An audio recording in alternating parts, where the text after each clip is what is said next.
Hey, welcome back to another BR6 cast. I'm on RX. You'll be joining me again today. I hope you enjoy. We've got some good games coming up today. Probably some of the best games we've had relative of since I started doing this. As far as the level of the teams that are going up against one another, that are a lot closer this time around, or at least they should be on paper. We sometimes in LATAM that's not how things shake up. Well, the first game is Nip versus Faze, and we're going to be heading to Consulate. The last time these two teams met up in BR6, then Ninjas and Pyjamas tied Clubhouse, but Faze won on Oregon with a 7-2 scoreline. So Faze walked away with 2 points, and Ninjas and Pyjamas didn't get any points. However, a lot has happened because that game was all the way back in December of 2018. This match could shake up very, very differently. Nip's going to start off with a Thatcher ban on Consulate, which is going to make Garage a little bit easier to attack. Faze, pulling a fast one, not going with their token Hibana ban that they seem to love on 90% of maps, are going to be banning Capitao. The attack is going to be losing out on a lot here, just from those first two attack bans. The Thatcher, of course, does make Garage a lot harder, as well as clearing out someone set up inside a bathroom, which might be a real Nip strategy. We see them do that a lot. We've also seen Faze try that a few times. And not being able to remove the mute jammers and ADSs can be quite difficult if you don't have a Thatcher in play. And of course, Capitao is just so powerful after his rework. Nothing too surprising with the Echo Band coming out from one of these teams. Either Ninjas and Pyjamas are going to do it, or Faze. And now Faze is going to ban out Mira as their last ban. Again, nothing too crazy there. Consulate is a map where you do see a Mira ban fairly frequently, even though it's one of the maps where even when Mira is in play, you don't always see her. You'll see her definitely on the Garage hold, and you might see her if they try and extend into admin or something on the top floor, or perhaps hold piano when they're defending lobby instead of just holding piano for the Garage defense. But moving into the first round, Faze is going to elect to go, or Ninjas and Pyjamas are going to elect to go to the top floor. Dokkaebi coming out from Astro. Dokkaebi has seen a fair drop in her play ever since the loss of that SMG's 12's just pure fragging ability. And when it received its recoil nerf, Dokkaebi's pick rate went down a fair bit, but she's still very prevalent, very effective for clearing out roamers. It tends to be more of a comfort pick on whether or not the team wants to run the Jackal or run the Dokkaebi for their roam clears, or even go with something like a Blitz Sophia that we see some teams employ for just a pure roam clear potential. But Dokkaebi is going to provide a lot more intel than the Blitz Sophia strategy, and against a team like Ninjas and Pyjamas, who you know are going to be exerting their presence across the entire map, it does become... We're seeing the Boss G run by Astro. A very surprising pick, as not typically the way to go. It's possible that the Boss G has been elected to be run because they're confident in Astro's ability to frag with that C75. That's going to be his primary and essentially only weapon, so they can run the Boss G for utility in terms of destruction. Now, we have seen the Boss G as of the Kaid patch. It received a buff that I don't think a lot of people talked about, in that Slug Shotgun Destruction was modified because of Kaid's Slug Shotty coming into play. So it can open up a lot more of a wall with just a single shell compared to what it was able to do before, a single slug. And also destroy hatches a little bit easier should you know to go prone and aim for the bars, which I'm assuming if Astro is elected to run the Boss G, he is aware of. So they might be bringing it for a form of soft destruction in a sense, but nevertheless an interesting decision. And I think Psycho may have taken significant damage from said Boss G. It's hard to tell where exactly to engage. It could also just be that he's the one that took Ion's health down. Base Clan, though, about half the round gone on this top floor. They have the full admin control they want. They're pushing it from east side. Psycho is still roaming down below, so he was able to escape with his life, which could prove detrimental, as I think a C4 from below, likely at the hands of Psycho, is going to down Astro, but it won't kill him. A lot of lit up members in this entire match, with Cameraman and Astro just flickering on health, and Ion at half health. The shotgun of Kamikaze holding Projector, if pushed by any of these players, could prove detrimental, but he's going to jump out and take down Yuna. Mavi is going to get one onto Pino, and Astro's going to follow up with another onto Kamikaze with the Boss G. Ninja's down 2 players with Psycho on very low health, but Faze, only 1 member at full health, as Ion will get another onto Muzzy. Faze has 3 very lit members, and Mav, the only player left with full health. Julio and Psycho, though, the 2 left from the Ninjas. Psycho running around with just about no health himself, so it's going to put a brunt of this on Julio, but Psycho will get one onto Mav. That's the 1 full health player on Faze off the board. Julio will follow up with another onto Astro, and it's up to Ion and Cameraman. Cameraman gets one onto Psycho, leaving Julio in a 1v2 situation with 20 seconds to go. He does have Diffuser down, and that information is available to him because he was the player to do so. So he knows that FaZe Clan will have to push onto Projector Balcony. Both these players are extremely hurt, so this is a very winnable situation, especially with so little time. But he looks away at just the wrong moment, and Ion is able to collect the kill on Julio. And that's going to put FaZe Clan with the first round on the board in this consulate matchup. As far as standings go, this is a match between the second and third place teams in BR6 currently. Should FaZe walk away from this match with even a single point, which comes about if both teams either win a map or both teams draw both maps, they will lock their place in for the playoffs. They won't lock in second place at that point, but they will be guaranteed to go to the playoffs. However, BR6 is a King of the Hill style bracket, so your positioning matters a lot more than it does in some other playoff formats where it's just important to get into the playoffs. And the seeding, well, in every sport, they say playoff sports are nothing like the regular season, and that holds true for Siege quite often as well. BR6 is going to put a lot more emphasis on wanting to hold your spot, so the fight won't be over for FaZe just because they walk away from 1 point. And of course, they're going to be trying to get as many points as possible from this matchup, as are the Ninjas, who are in a very hotly contested position right now, sitting at 14 points. INTZ is tied with them right below it, also 14 points. And then Black Dragons, hot on their heels at 13, and Immortals at 10. None of Ninjas and Pyjamas' opponents will be playing today, though, so they will have a bit of a breather in that sense. But next playdate, which will be all the way in June because of the break for Milan, is going to be when NIP will see what's going to shake up to be their real competition heading into these final 2 days. Today's the third, the first of the final day of BR6. Psycho swapping over to the Jaeger will put Pino onto the Valk. The 2 players are quite common at trading their kinds of roles. They are very much the frag/flex roles on Ninjas and Pyjamas, and Psycho with an early kill onto Ion, denying the Ashe the ability to do nearly as much damage as she was able to do last round. The Ninjas have elected to go all the way down to the garage this time around, and that Bandit coming into play from Julio really shows why they went for that Thatcher ban. Of course, FaZe have perhaps the most renowned Twitch player in the world on their team in the form of Astro, and Cameraman bringing that IQ, as well as Mav just being able to open up piano proper, means that those Bandit batteries can still be taken out fairly effectively. But it looks like we're going to have an engagement between Astro and Psycho coming out shortly, as both players are just in a bit of a stare down, and Psycho will be the one to win it out as Astro is not looking his way. That is both the entry fragging ops of FaZe Clan off the board, with about a minute 40 to go. Ninjas and Pyjamas off to a much harder start this round compared to their top floor defense.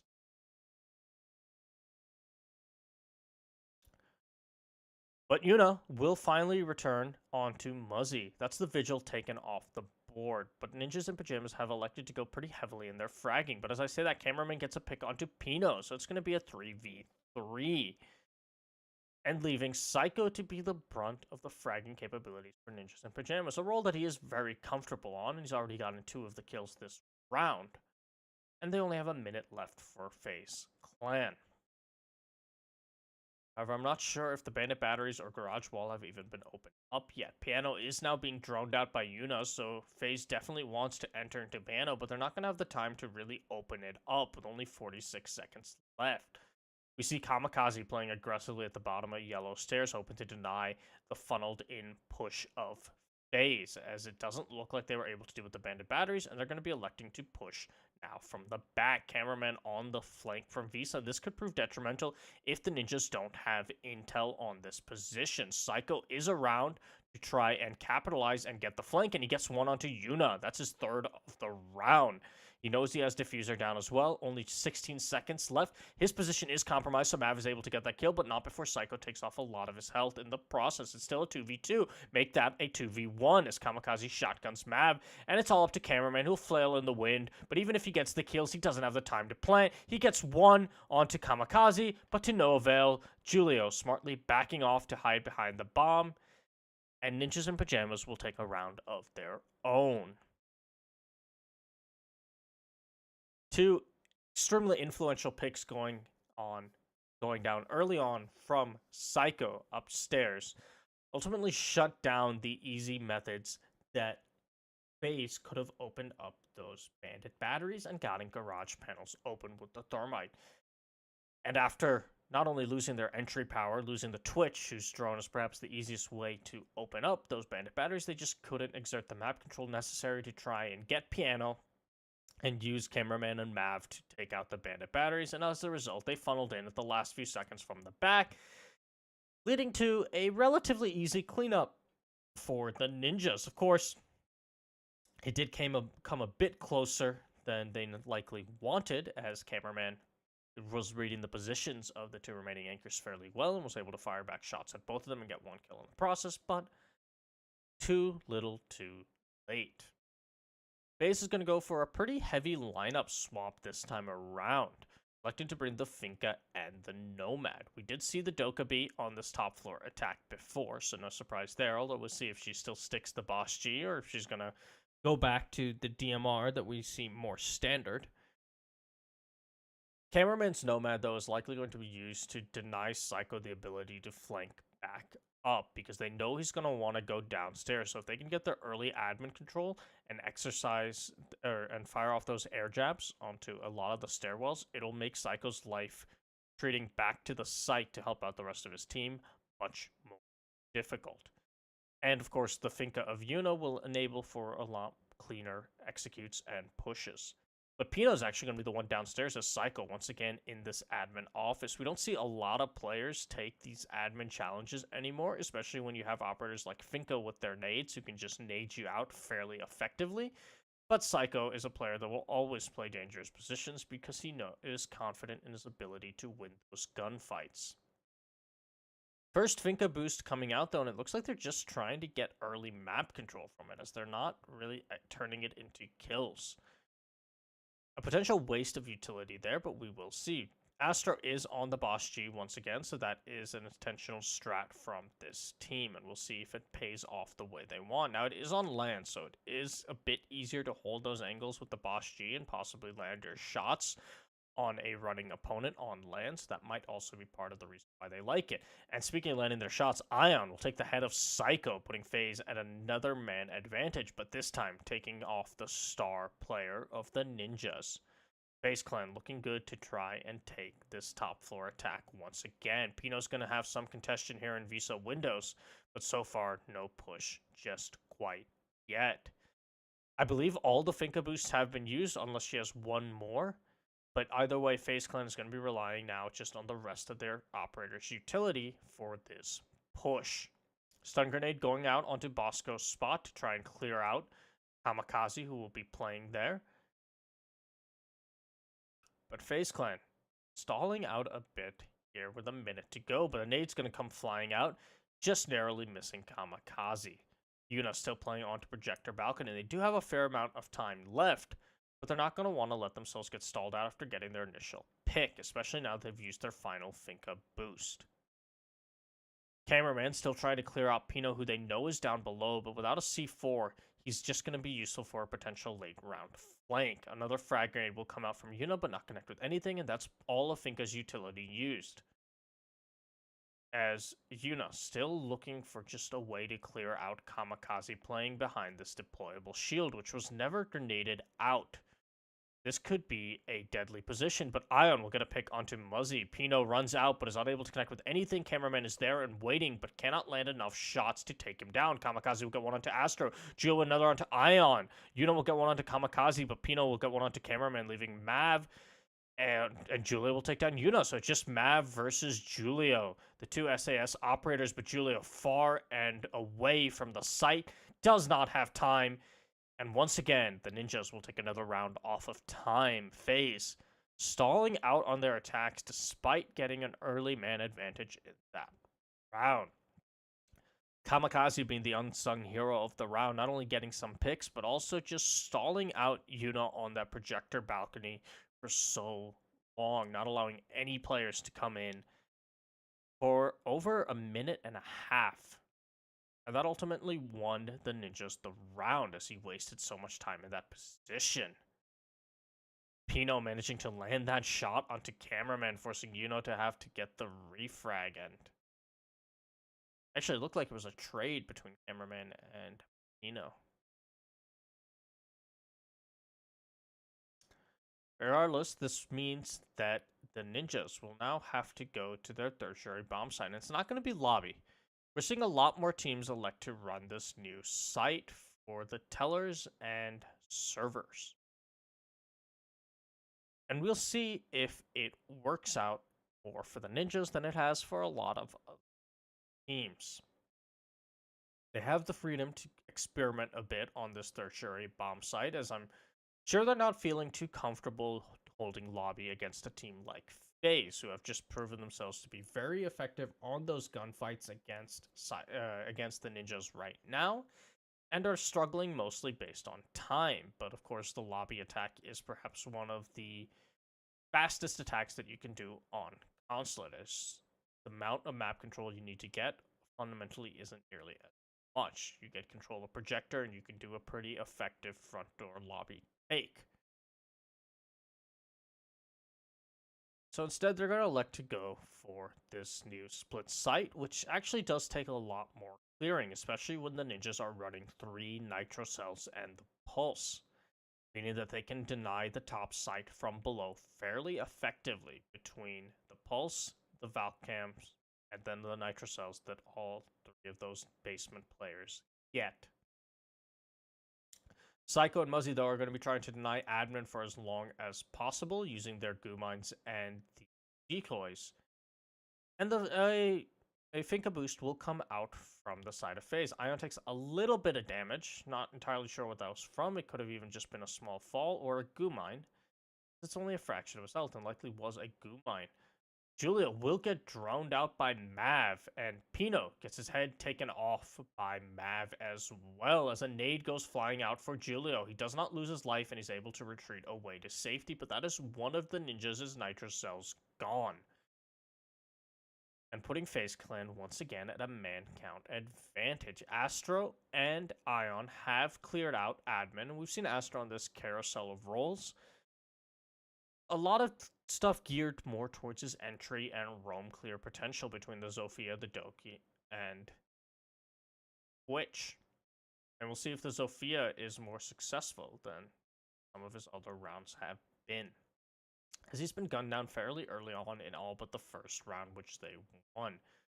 Julia, throwing out a nitro cell through the hole, will take off about half of Cameraman's health. So a good read on how to throw that. Was a very interesting setup, but ultimately unable to collect the kill, and that's another nitro cell gone for Faze Clan. In fact, all 3 of their nitro cells are gone, so this bottom floor defense will now have to rely on just shooting up through the floor or relaying that info to Muzzy and Psycho, who can potentially go on the flank to defend the top floor. Yuna finally putting down the plant as Psycho takes the head of Ion, and Aster will return the favor to Kamikaze as Yuna gets the plant down, putting Faze in a 3-on-4 retake situation. Muzzy, though, will make things a little easier, as will Psycho in a style 3v2. Psycho with another onto Mav, putting things in a 3v1, all up to Astro. This is doable, as both Julio and Psycho are very low on health, and all 3 players have to pull up to the top floor. Astro's in a good position to try and deny things, but Psycho will spot him out and down the Zofia. She could potentially withstand, but she's not going to have the time as the defuse is happening. Psycho goes and confirms his kill, and the ninjas will pull off an impressive retake, put themselves at a 3-1 lead. Psycho leading away with his 4K.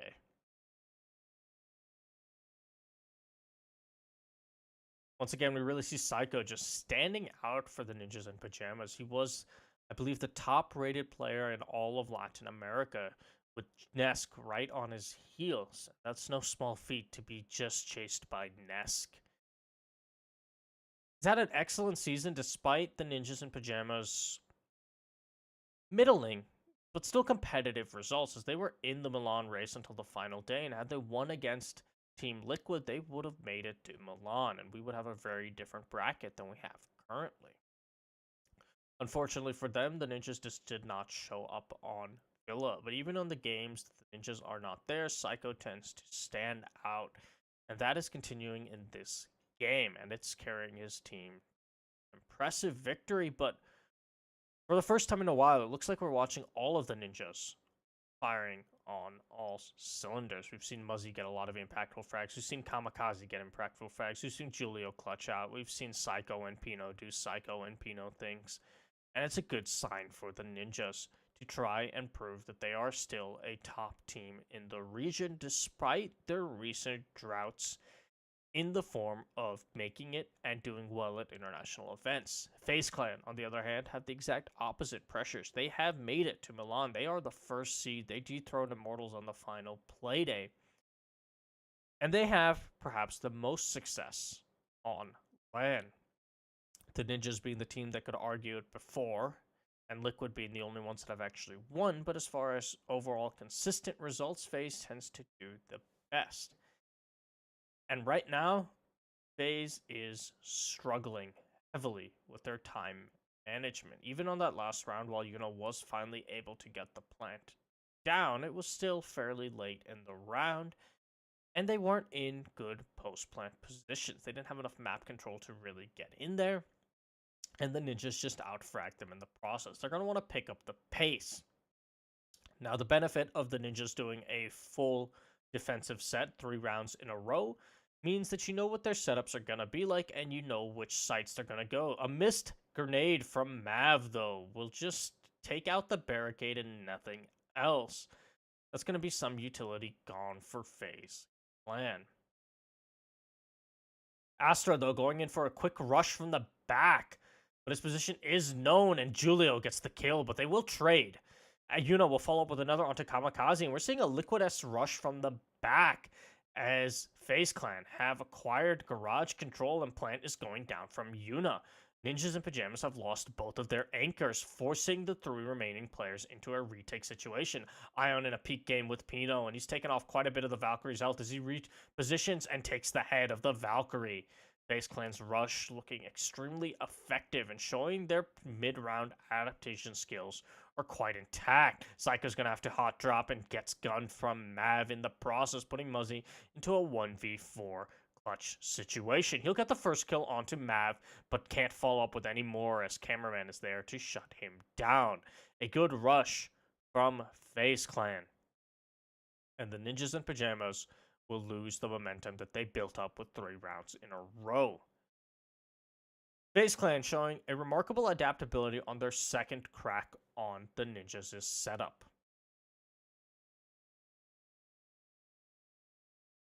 And it goes to show how effective just playing against a strat once can be to teams like Faze Clan. You can find some of your holes and pick them apart on the next round.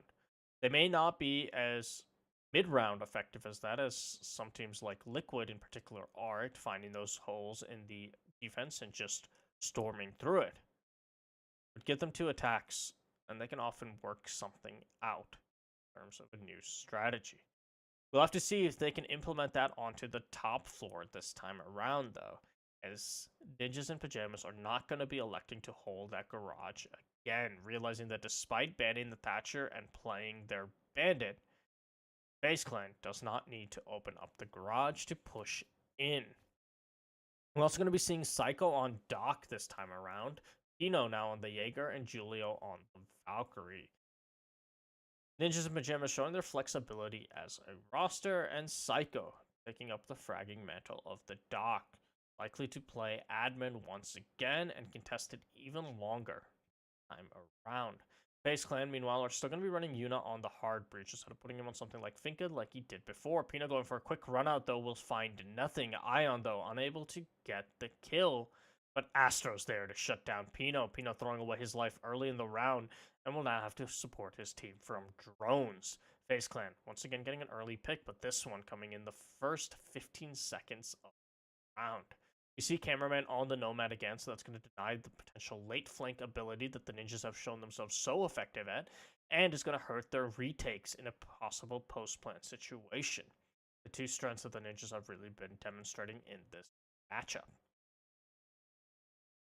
The ninjas, though, are going to be wanting to try and take this final defensive round. They do not want to let momentum slip away from them after chaining together 3 in a row. Going to be up to Psycho to try and pull this back because he's going to be the first one in an engagement up here inside of admin. As Ion drones him out, sees that Doc has moved out of position, he's going to toss one stun in before repelling in himself. He sees the little peek hole made by Psycho, and he's just going to hold that angle for a second. He knows the Doc is around the corner, and that's the head of Psycho removed. Ion only taking 1 bullet's worth of damage in the process, but the Maestro is around the corner. He could get that refrag, but his position is known to Ion as he shoots the drone, causing Muzzy to fall all the way back to the bathroom.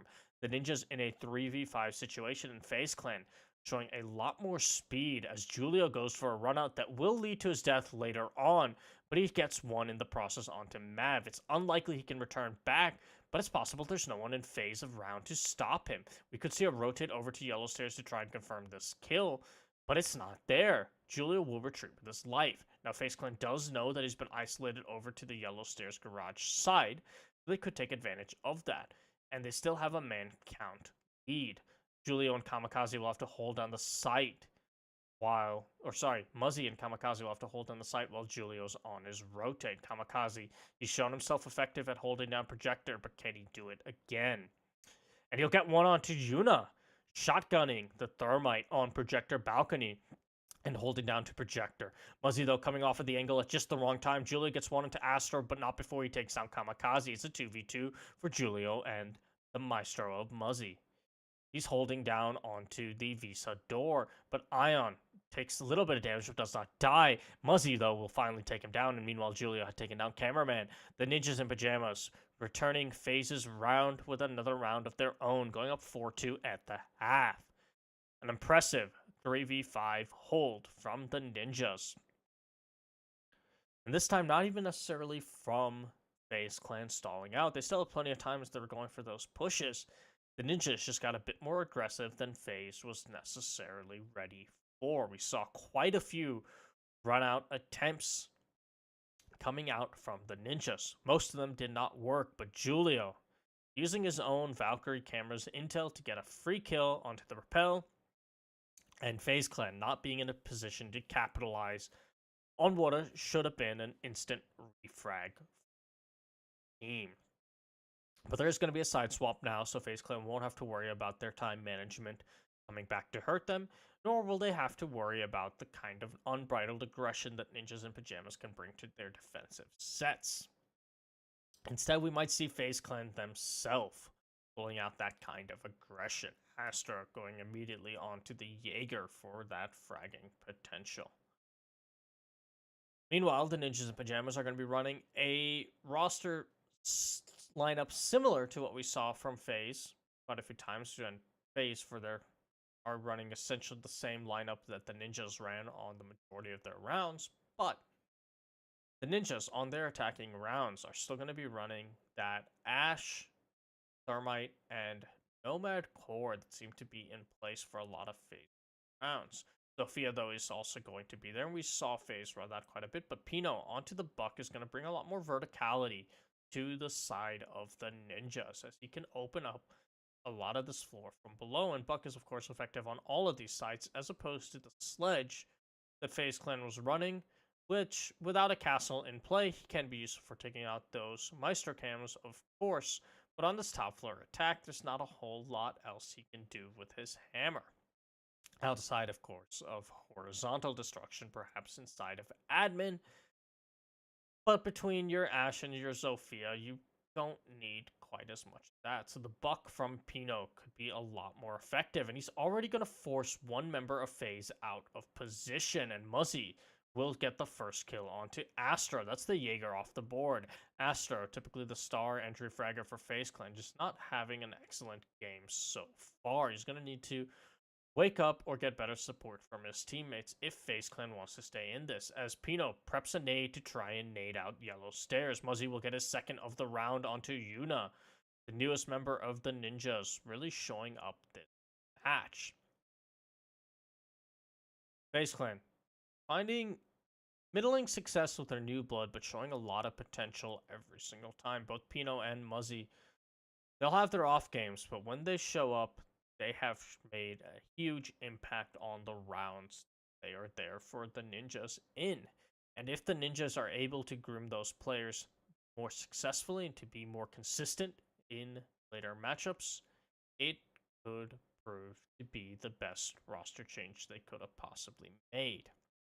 Pino, though, getting intel from his teammates, but unable to connect the kill on this member of Faze Clan above him. Ion, Mav, and Cameraman are going to have to try and hold down. Now, they only have to worry about 50 more seconds, and we'll see if the Ninjas stall out the same way that Faze did. Cameraman will start with one onto Kamikaze, and Ion will get another onto Psycho, so it has been equalized at a 3v3. 40 seconds left on the clock, and the smoke has regained control of Yellow Stairs, which is instrumental to Ninjas in Pyjamas' potential push from console windows. If they can't root the smoke out of position, even if they get the plant down, the retake could be very possible. C4 is going to come out from Mav and connect onto Muzzy, and it looks like the Ninjas in Pyjamas are going to let this round slip away as they only have 15 seconds to go. Diffuser has been down. Both Pino and Julio are far off. Pino gets one, Julio gets another, but there's only 7 seconds left to go. Julio has recovered Diffuser. Plant is going down, but Cameraman, with a simple C4, is going to win the round for Faze Clan. And that's going to bring things to a 4-3 scoreline. An impressive hold from the side of Faze Clan, and the Ninjas showing the same sort of stall in their late round executes that Faze Clan illustrated themselves. They're going to have to pick up the pace after they get their initial picks if they want to not fall prey to the same problems that plagued Faze Clan's own attacks. Good gun skill there at the end tried to redeem the Ninjas, and Pino and Julia were able to get some impressive headshots in that last few seconds. But they could not clear out the mute down below, and he still has C4 left, and that's all you need at that point. Perhaps if the call had been made to Pino to drop hatch and try and deal with Julio, they would have had a chance, but even still, they were planting at 6 seconds. Julio, if Pino loses that gunfight with Cameraman, ultimately will still get his plant denied. But this tactical timeout is going to be a moment for both teams to try and adapt and figure out their strategies for the rest of this map. The Ninjas of Pyjamas looking to speed up their attacks after they get their initial picks, and Faze Clan trying to not give away their picks and possibly figure out their strategies for the other sites or even the adaptations they need to make on top floor, because a round one on time like that is not a round you can necessarily gamble on in the future. But we're going to get back into Consulate now. Kaid being brought out for this basement hold by Faze Clan. I've said it before on stream and I'll say it again, but we have seen probably some of the most interesting and common Kaid play from Latin America out of the 3 regions that I watch. I can't comment on APAC, unfortunately. And we'll see if Faze Clan can bring something new to the Consulate side of things, or if this is just going to be primarily structured as a bandit trick from range, or even just stationary electrics on the triple garage. Of course, if that's the case, then one might wonder why not just run the bandit, get that nitro cell, and have a better primary gun. But it's possible if they're running the ACOG shotgun that they have some sort of goal in mind with the Kayed and Yuna to play that position, the ACOG. So we'll see how exactly the Kayed factors into the round, as he is still a relatively new operator to Pro League. And his counterpart is going to be picked up by Psycho this time, instead of Julio, who had been playing the Nomad previously. Julio's going to be on to the Jackal. And it looks like we're going to see a heavy emphasis quickly from Ninjas to try and get Yellow Stairs control, which will be intrinsic if they want to open up the garage and take out those Electro Claws. Air Jab placed onto Yellow Stairs is also going to deny late round reflanks, and one Electro Claw has already been removed. Ninjas in Pyjamas doing what Faze Clan couldn't and opening up the garage wall in the first 30 seconds. An excellent start for the Ninjas, as the remaining members of Faze Clan are now going to back off and try and hold. And we're going to see that ACOG of the Kaid really come into play, playing these long angles against the Ninjas. But Pino will get the first kill of the round onto Mav. That is the pulse taken off the board. That's going to be one of the C4s available to Faze Clan. Gone and a whole lot of intel, especially once Pino works his way into Piano and starts opening up the floor. He's unlikely to get easily C4 away now that the pulse is off the table. Aster, though, is on this flank from the top floor, and unless proper Nomad devices or drones have been set up, this could prove detrimental for the Ninjas, who have all of their players, it looks like, stacked up on this garage take, with just one on Yellow Stairs and the other 4 on the garage push. Yuno, though, is going to lose his gunfight to Pino as Kamikaze gets another onto Cameraman, putting Ion and Astro, and make that just Ion, and make that no one, as Psycho takes the head of Ion. Ninjas in Pyjamas returning Faze's round once again with a round of their own to push this to a 5-3 split. One more round, and they will guarantee match point and at least a draw for this map. 2 more rounds, and they will guarantee that they will walk away with at least a point, which is what they need, considering the sheer number of teams right behind them. They want to try and grow the gap as much as possible, especially because INTZ and Black Dragons are going to be facing another. That means that if they don't walk away with a point, they will be guaranteed then to be passed by either INTZ or Black Dragons based on the outcome of that matchup. Because even if INTZ and Black Dragons draw, which is going to be the next matchup on June 9th, INTZ will then walk away with 15 points, and Black Dragons will have 14. So Black Dragons will tie the Ninjas, and INTZ will get ahead of the Ninjas. Should, of course, the game go some other outcome, then Black Dragons walking away with 2 or 3 points will put them ahead of the Ninjas, in the same case for INTZ. So the Ninjas in Pyjamas will want to get every point possible from this matchup, but at least one, because on June 9th, they're going to find out if one of these teams passes them because they weren't able to walk away with a point from this match. Faze Clan, of course, wanting to stay in the race with Liquid for that first place position, as well as confirm their spot in playoffs outright. They're currently in the second place position with 1 point separating them from Team Liquid, who will play their second match later today against Pain Gaming. A possible redemption match for them after their loss to Pain Gaming in Pro League knocked them out of the Milan race. A knockout that, mind you, had they won that match against Pain Gaming, they would also be at Milan right now, right behind Immortals, because they beat Ninjas in Pyjamas in the final playday. Aid coming out from Pino, and that's going to show us how the Ninjas were able to so successfully clear out these Electro Claws last time, and once again the garage has been opened up. A little bit slower this time around, but slow is relative when you still do it with 2 minutes left on the clock, especially when your opponents weren't able to open up the garage once. We have the Monty of Julio in play. Julio, player well renowned across the world for his remarkable shield play, and he's going to be looking to demonstrate that in this matchup. Nate comes flying out, but maybe takes a little bit of the health off of Mav, but not enough to do significant damage. Pino, though, is holding the angle, just baiting the Mav to peek, and Valkyrie's going to take about half her health in damage as a result. Julio's going to throw out one smoke grenade, as it's likely a plant attempt will be coming out soon from the ninjas despite not getting any picks. Lots of guns trained on their position, but the Julio on the Monty is going to be responsible for relaying the positions of those players back to his teammates so they know where is dangerous and where isn't. They still haven't cleared out Piano, and Astra will get the first kill onto Psycho before being immediately traded back by Muzzy. Though, getting a double onto Kamikaze and Pino as Ion gets another onto Muzzy. It's all up to Julian a 1v4.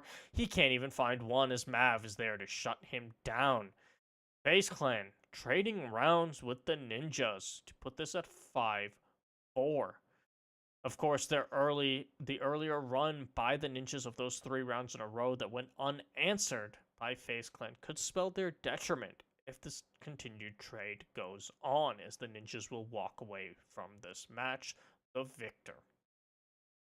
But only one round stands between them and tying up this game, and they were able to seal up their garage defense on the second attempt, meaning that their primary site is still very viable, and now they get to show at least one, possibly 2 other sites to the ninjas, and hopes that those sites will work out even more effectively than Garage did as they now return to as they now go to the top floor. Ninjas are going to be swapping Julio back onto a gun in the form of the Twitch. Not too surprising of a call, considering Julio's been having an excellent day. Him and Psycho have been leading the pack, at least at the half swap for the Ninjas.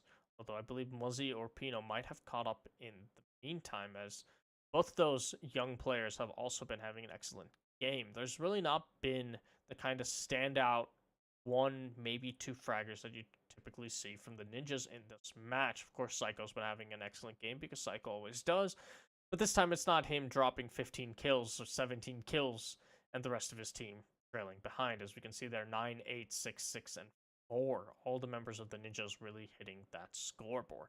Faze Clan, though, haven't been having too bad of a game themselves, but Astro has been struggling to make a huge impact, which is worrisome.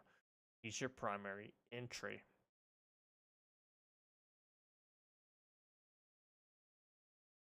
We're going to see, though, if he can rectify that on this top floor hold. He was able to take down Psycho early on that round. He did get refragged, but ultimately getting that early pick onto the ninjas and denying the Nomad early on and denying a player as influential as Psycho was still a huge impact kill from Astra. And we saw that even after he got traded, a teammate was there for an instant trade on his own death. A slower pace for the ninjas compared to how quickly they were able to storm and get control of Garage, as it seems they have a lot more they're worried about clearing. Julio is actually going to be the one put onto diffuser duty for this top floor attack. It doesn't seem like the ninjas were necessarily expecting that, the top floor. They might have been expecting a different floor considering the diffuser swap, as they don't want Kamikaze planting here. But it's also possible that there was a mid-round adaptation call made. Either way, it's going to take some time off, and they've only got about half the round left with very little map control to show for themselves. Julio showing his Kobeing abilities, getting his Twitch drone snuck in through a hole he made at the top to take out the Meister Cam. This has been the buff that Twitch received onto her cam. And that's going to be the Valk Cam, the Meister Cam, and an ADS all removed for the price of one Twitch drone. Pino will get a kill onto Cameraman, and the ninjas looking in strong position to push this to match point. Cameraman failing on his run out. Pino being oh so kind to show that to the crowd once the spectators swap to his view.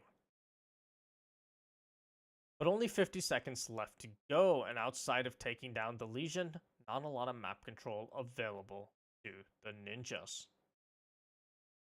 We are going to be seeing this console side take, but and Ion still on yellow stairs are in excellent positions to shut things down. Ion getting a free kill on this Psycho just was not ready for the gunfight. Ion not taking any points of damage from the Nomad, but a frag grenade will come out from Pino, and that'll take down Ion. That's yellow stairs control forfeited to the ninjas. They have the control they now want for this plant, but do they have the time? Only 14 seconds. Pino with another onto that's his third of the round. He will take some damage in kind, but Pino getting his fourth kill onto Astro. He'll finally be down by Mav, but only 2 seconds left. Plant is finally going down, but Julio is there to take the head of Mav. The ninjas pushing this to match point. 1 round away from guaranteeing themselves points and denying Faze Clan a potential 2 points in this match. They have denied Faze Clan all 3 points, though, which of course is something that I'm sure Liquid is very grateful for.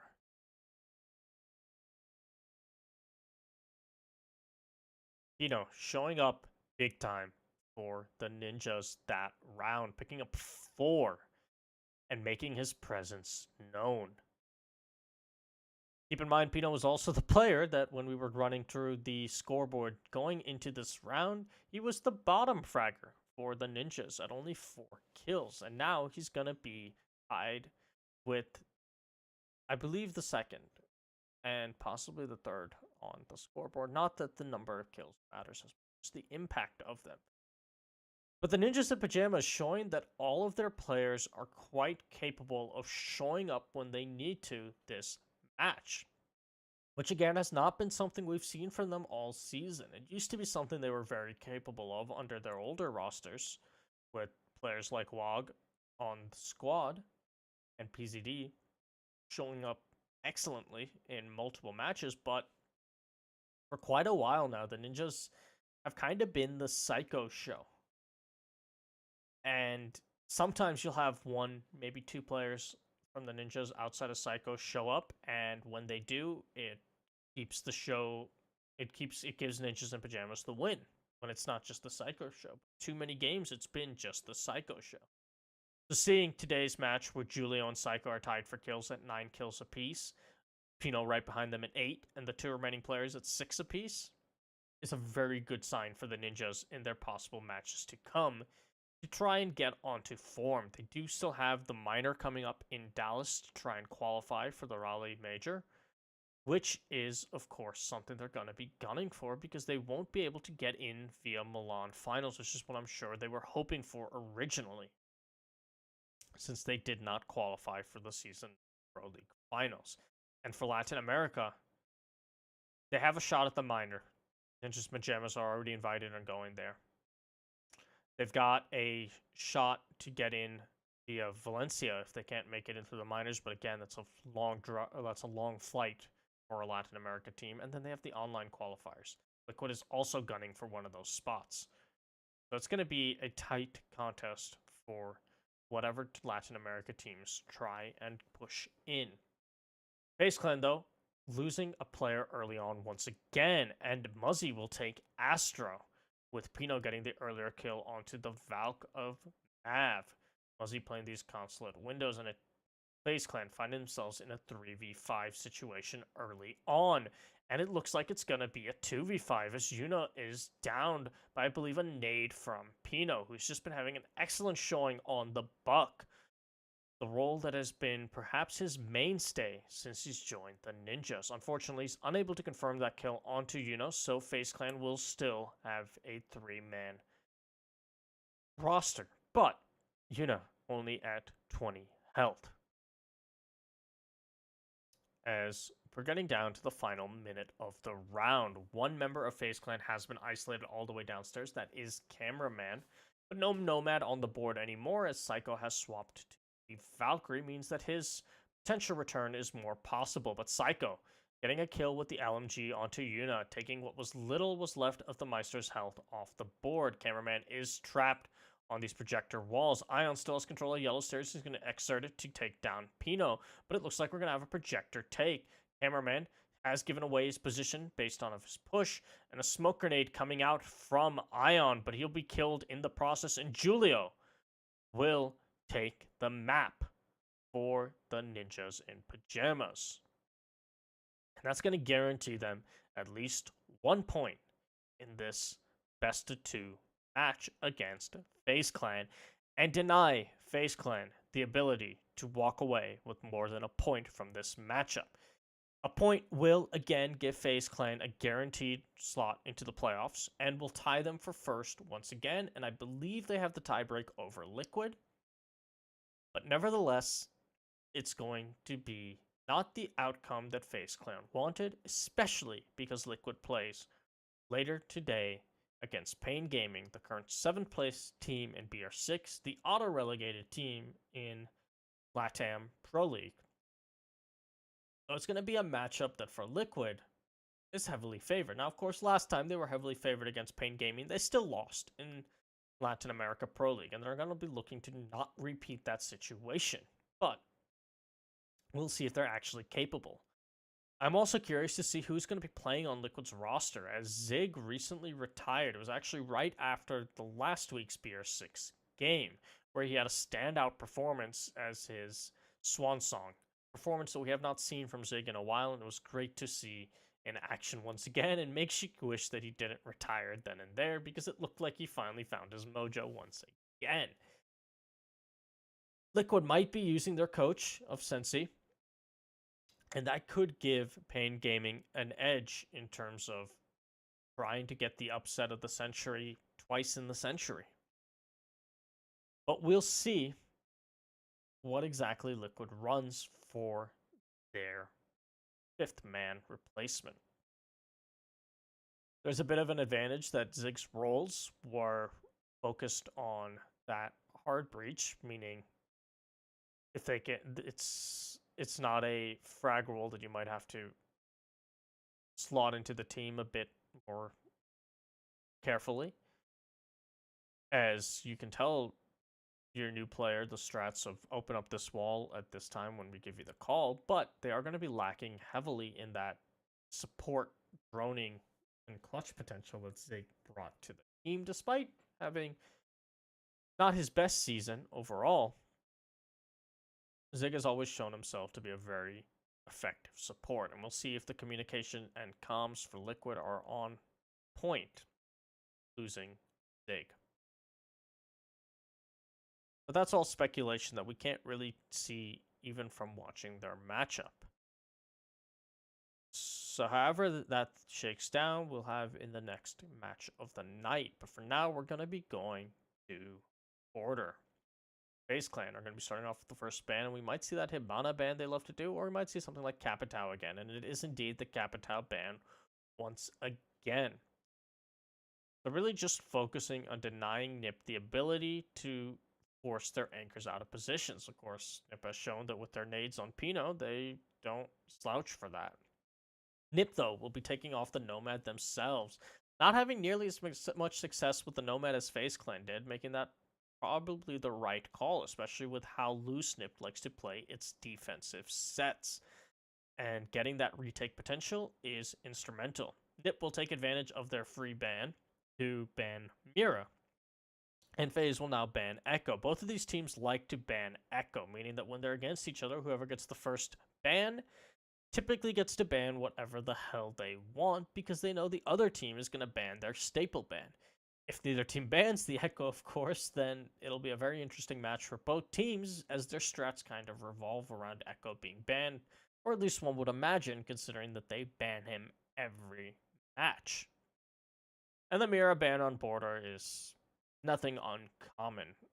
Border is a very powerful map for Mira, arguably the map that put Mira on the map, so to speak. I know I've said map quite a few times, and it might be getting distracting. But, regardless, we are going to be going to Border, and a very, very unique lineup coming out from Faze Clan. Astro, first round, no 6-pick, just sticking the tab on a passport defense. We'll see if this pays off for Faze Clan, as the Ninjas are not going to be expecting this defense or this lineup from Faze.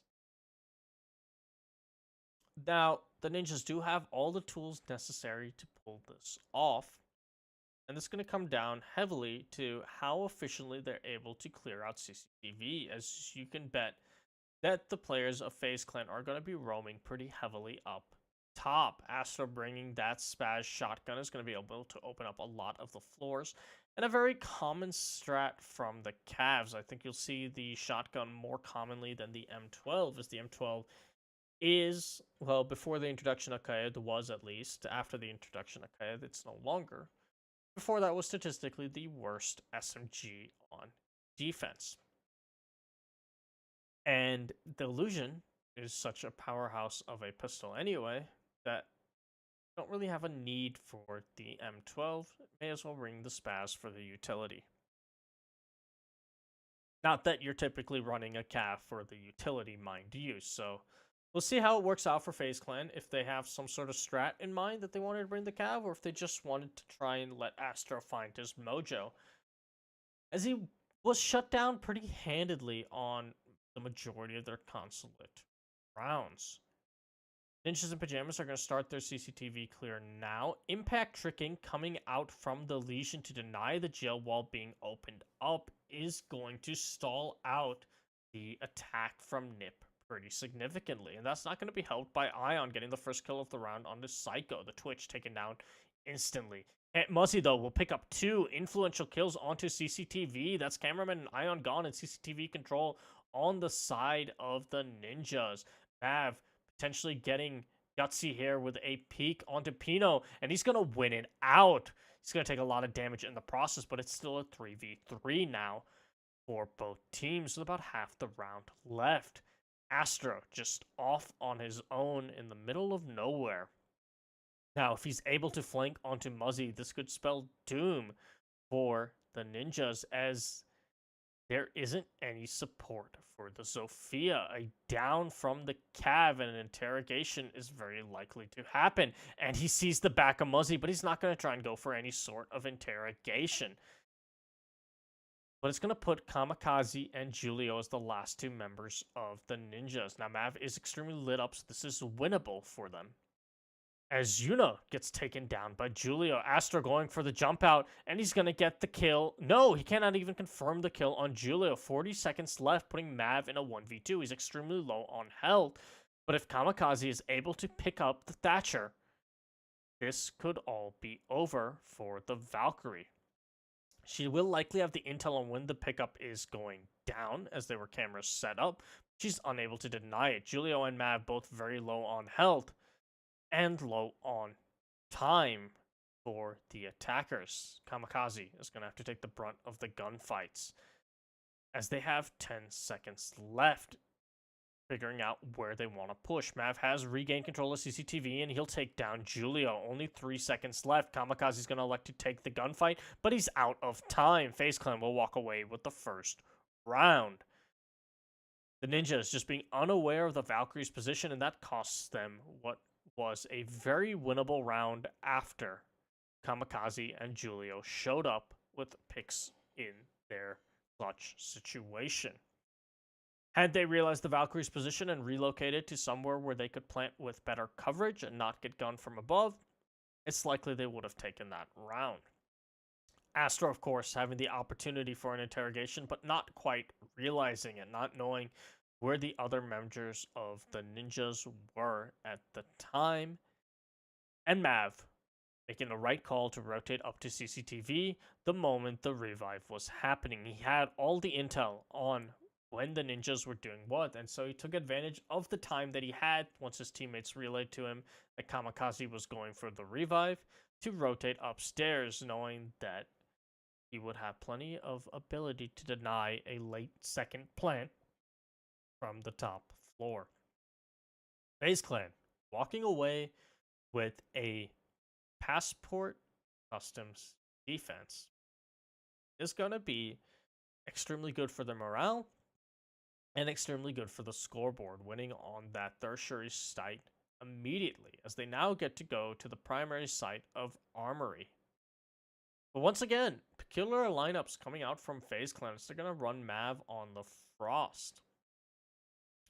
Now, we have seen teams like Rogue use the Frost on border for these armory defenses, and there are actually a decent number of places you can set up these Frost mats that can be useful even if they've been droned out. The window vault into CCTV, having a frost mat underneath it, it can't be taken out by an upside down rappel like so many other window frost mats, and it makes it a bit easier for a player playing inside of CCTV, in which case Astro, to hold on, as anyone pushing him from the window will have to pre-aim the frost mat or gun him down, but either way will get downed and killed, as Astro can very easily pick them off if they go for the frost mat. And if they go for Astro, and even if they win the gunfight, they'll still be down by the Frost mat.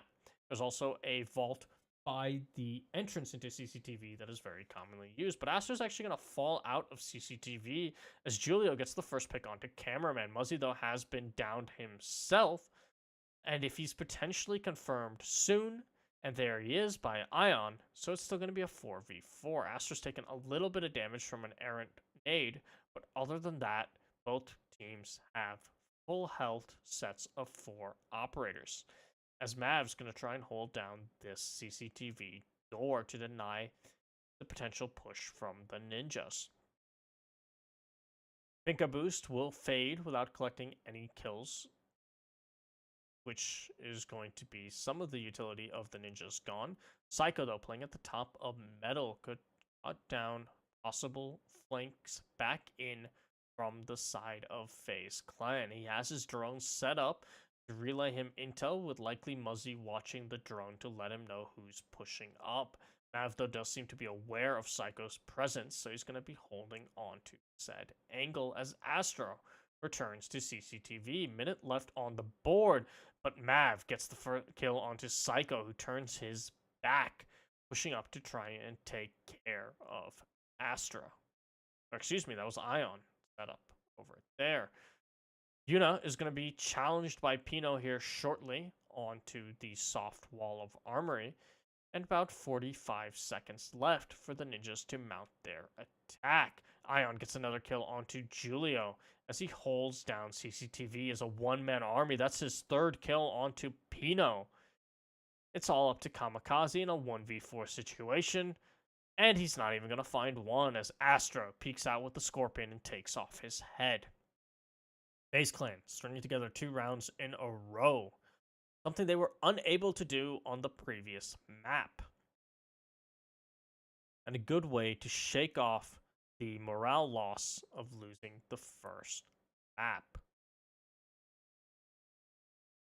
They're trying to assert as much momentum as they can early on into Border, as they now go to bottom floor, likely going Workshop, as everyone plays Workshop and Vents, but maybe they'll throw something crazy like Bathroom Tellers. Unlikely, though, and I believe that says in Portuguese Workshop and Vents, but I don't speak Portuguese, so I couldn't actually tell you.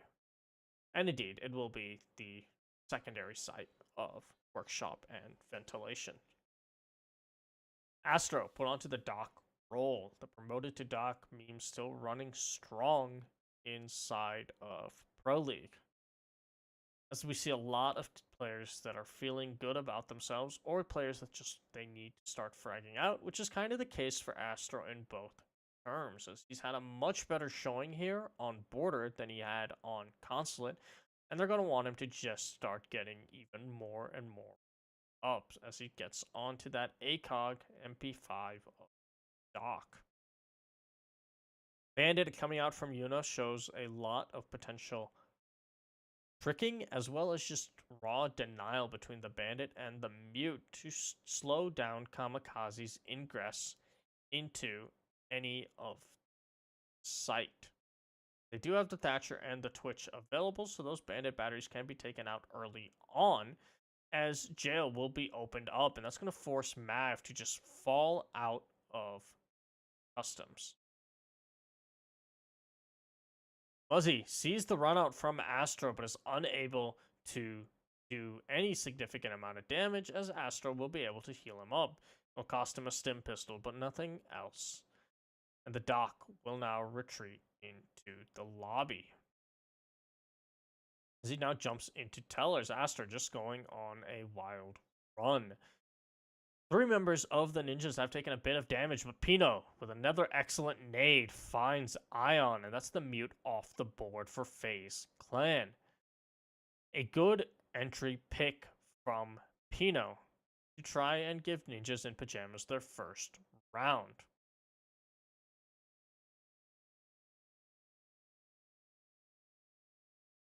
As they're now going to use the horizontal presence they have to try and push, but they also still need to clear out the top floor. They've got about half the round to work with, so still plenty of time, but they need to get a move on if they don't want to stumble in the final couple seconds.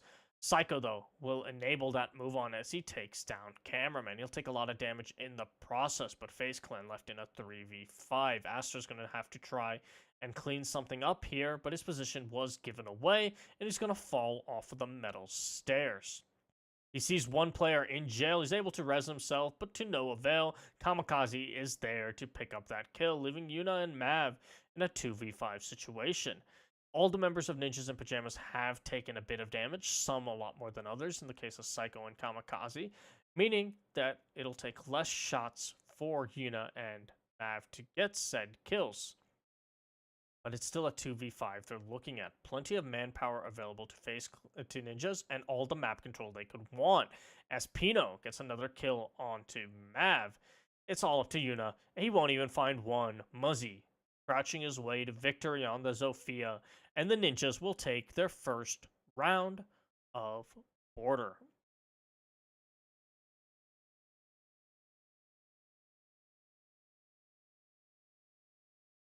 A much swifter pace from the ninjas, and this time they were able to capitalize on early entry picks and just keep momentum going in their favor, not allowing the enemy to get a single kill, try and pull things their way. We're going to see if Faze can make any adaptations for that flawless attack on their second defensive attempt, and they're likely to return back to this site. No, they're actually are once again going to be going for their customs passport defense. They did, of course, have a very strong showing on this site previously, but bear in mind these tertiary site strats tend to be rarely repeated because of the fact of how volatile these setups can be once a team is able to kind of find the holes in the setup after their first attacking round. The second round typically doesn't go nearly as favored on these tertiary sites. They are very much those kinds of pocket strats. Especially when you consider the ninjas only lost on the site off of time. And the one thing that on your secondary attacks you have the most advantage of is that you can get more time towards the end of the round because you know where the defense is going to be set up. You know how they're going to be set up. And you can push in and clear more efficiently. However, Faze has changed up things pretty drastically as far as lineups. Aster no longer on that cab and Mav now on the dock.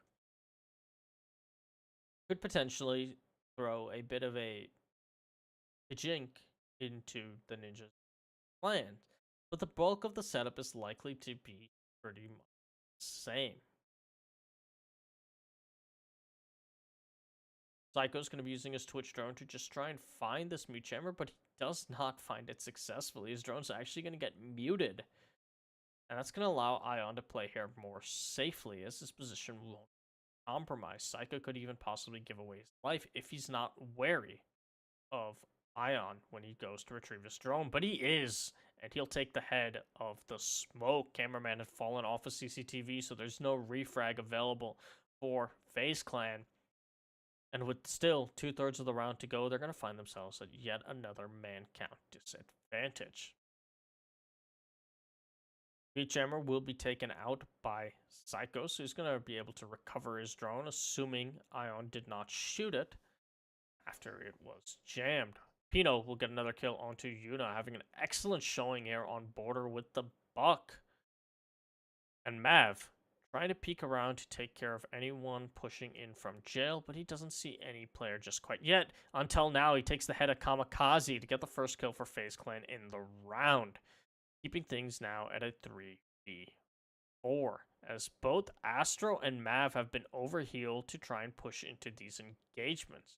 They don't have a lot of time left for this stim pistol, so they're going to have to make do what they have, as Astro likely to get aggressive onto CCTV very shortly. Psycho gets another kill onto Cameraman, and Muzzy follows up onto Astro as he uncharacteristically misses quite a few shots. It's all up to Mav in a 1v4. Muzzy is very low on health, and Psycho is at half health himself, and the Doc has one stim pistol remaining. But 40 seconds in a 1v4 he has to work out if he won't even find one, as Psycho's there to shut him down. FaZe Clan not able to repeat magic on their second attempt on this site. And the Ninjas will tie up the scoreboard going into the final 2 rounds of the half. Ultimately, a lot of that round comes down to Cameraman bailing out of CCTV too early on. Whether that was an intentional move on his part or a call made by his team, it left Ion by himself with no refrag potential from the mute, and from there the man count disadvantage they had to work out of on a customs hold where you have to exert so much presence over the map was too much for FaZe. Astro missing an uncharacteristic amount of shots did not help matters, because if he had been able to take down the Zofia, it's possibly could have gotten the second kill there as well and swung that round right back to an equilibrium. But no such luck for FaZe Clan. Means that the score will now be tied as they go back to their armory defense. The site they're likely feeling the most comfortable on at this point in time. Keep in mind they've lost Ventilation Workshop. They've only attempted it once and they've lost it once. And they've now lost on their tertiary site of Customs once and won it once, but they're unlikely to go back there again based on how definitive that second loss was and how narrow that first victory was. Armory is where they're going to have to hedge their bets, as this is the one site that they held in very convincing manner and have not lost yet.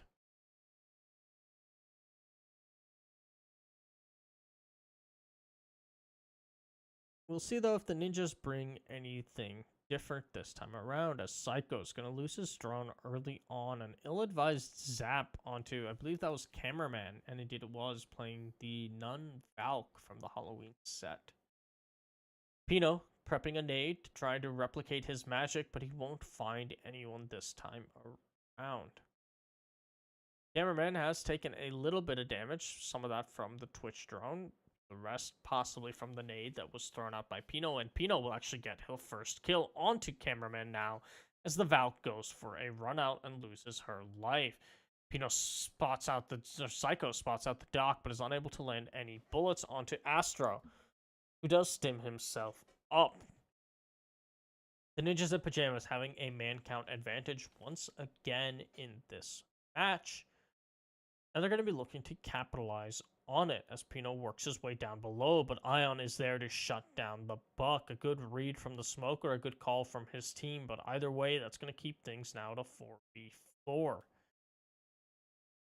Plenty of time, though, for the attackers to mount their push, as the defenders on FaZe have kind of been funneled into the site. Psycho gets a kill onto Yuna. That's the Maestro taken down. Psycho with another clean shot onto Ion, decapitating the smoke. The two most valuable anchors for FaZe Clan have been taken care of thanks to the Twitch.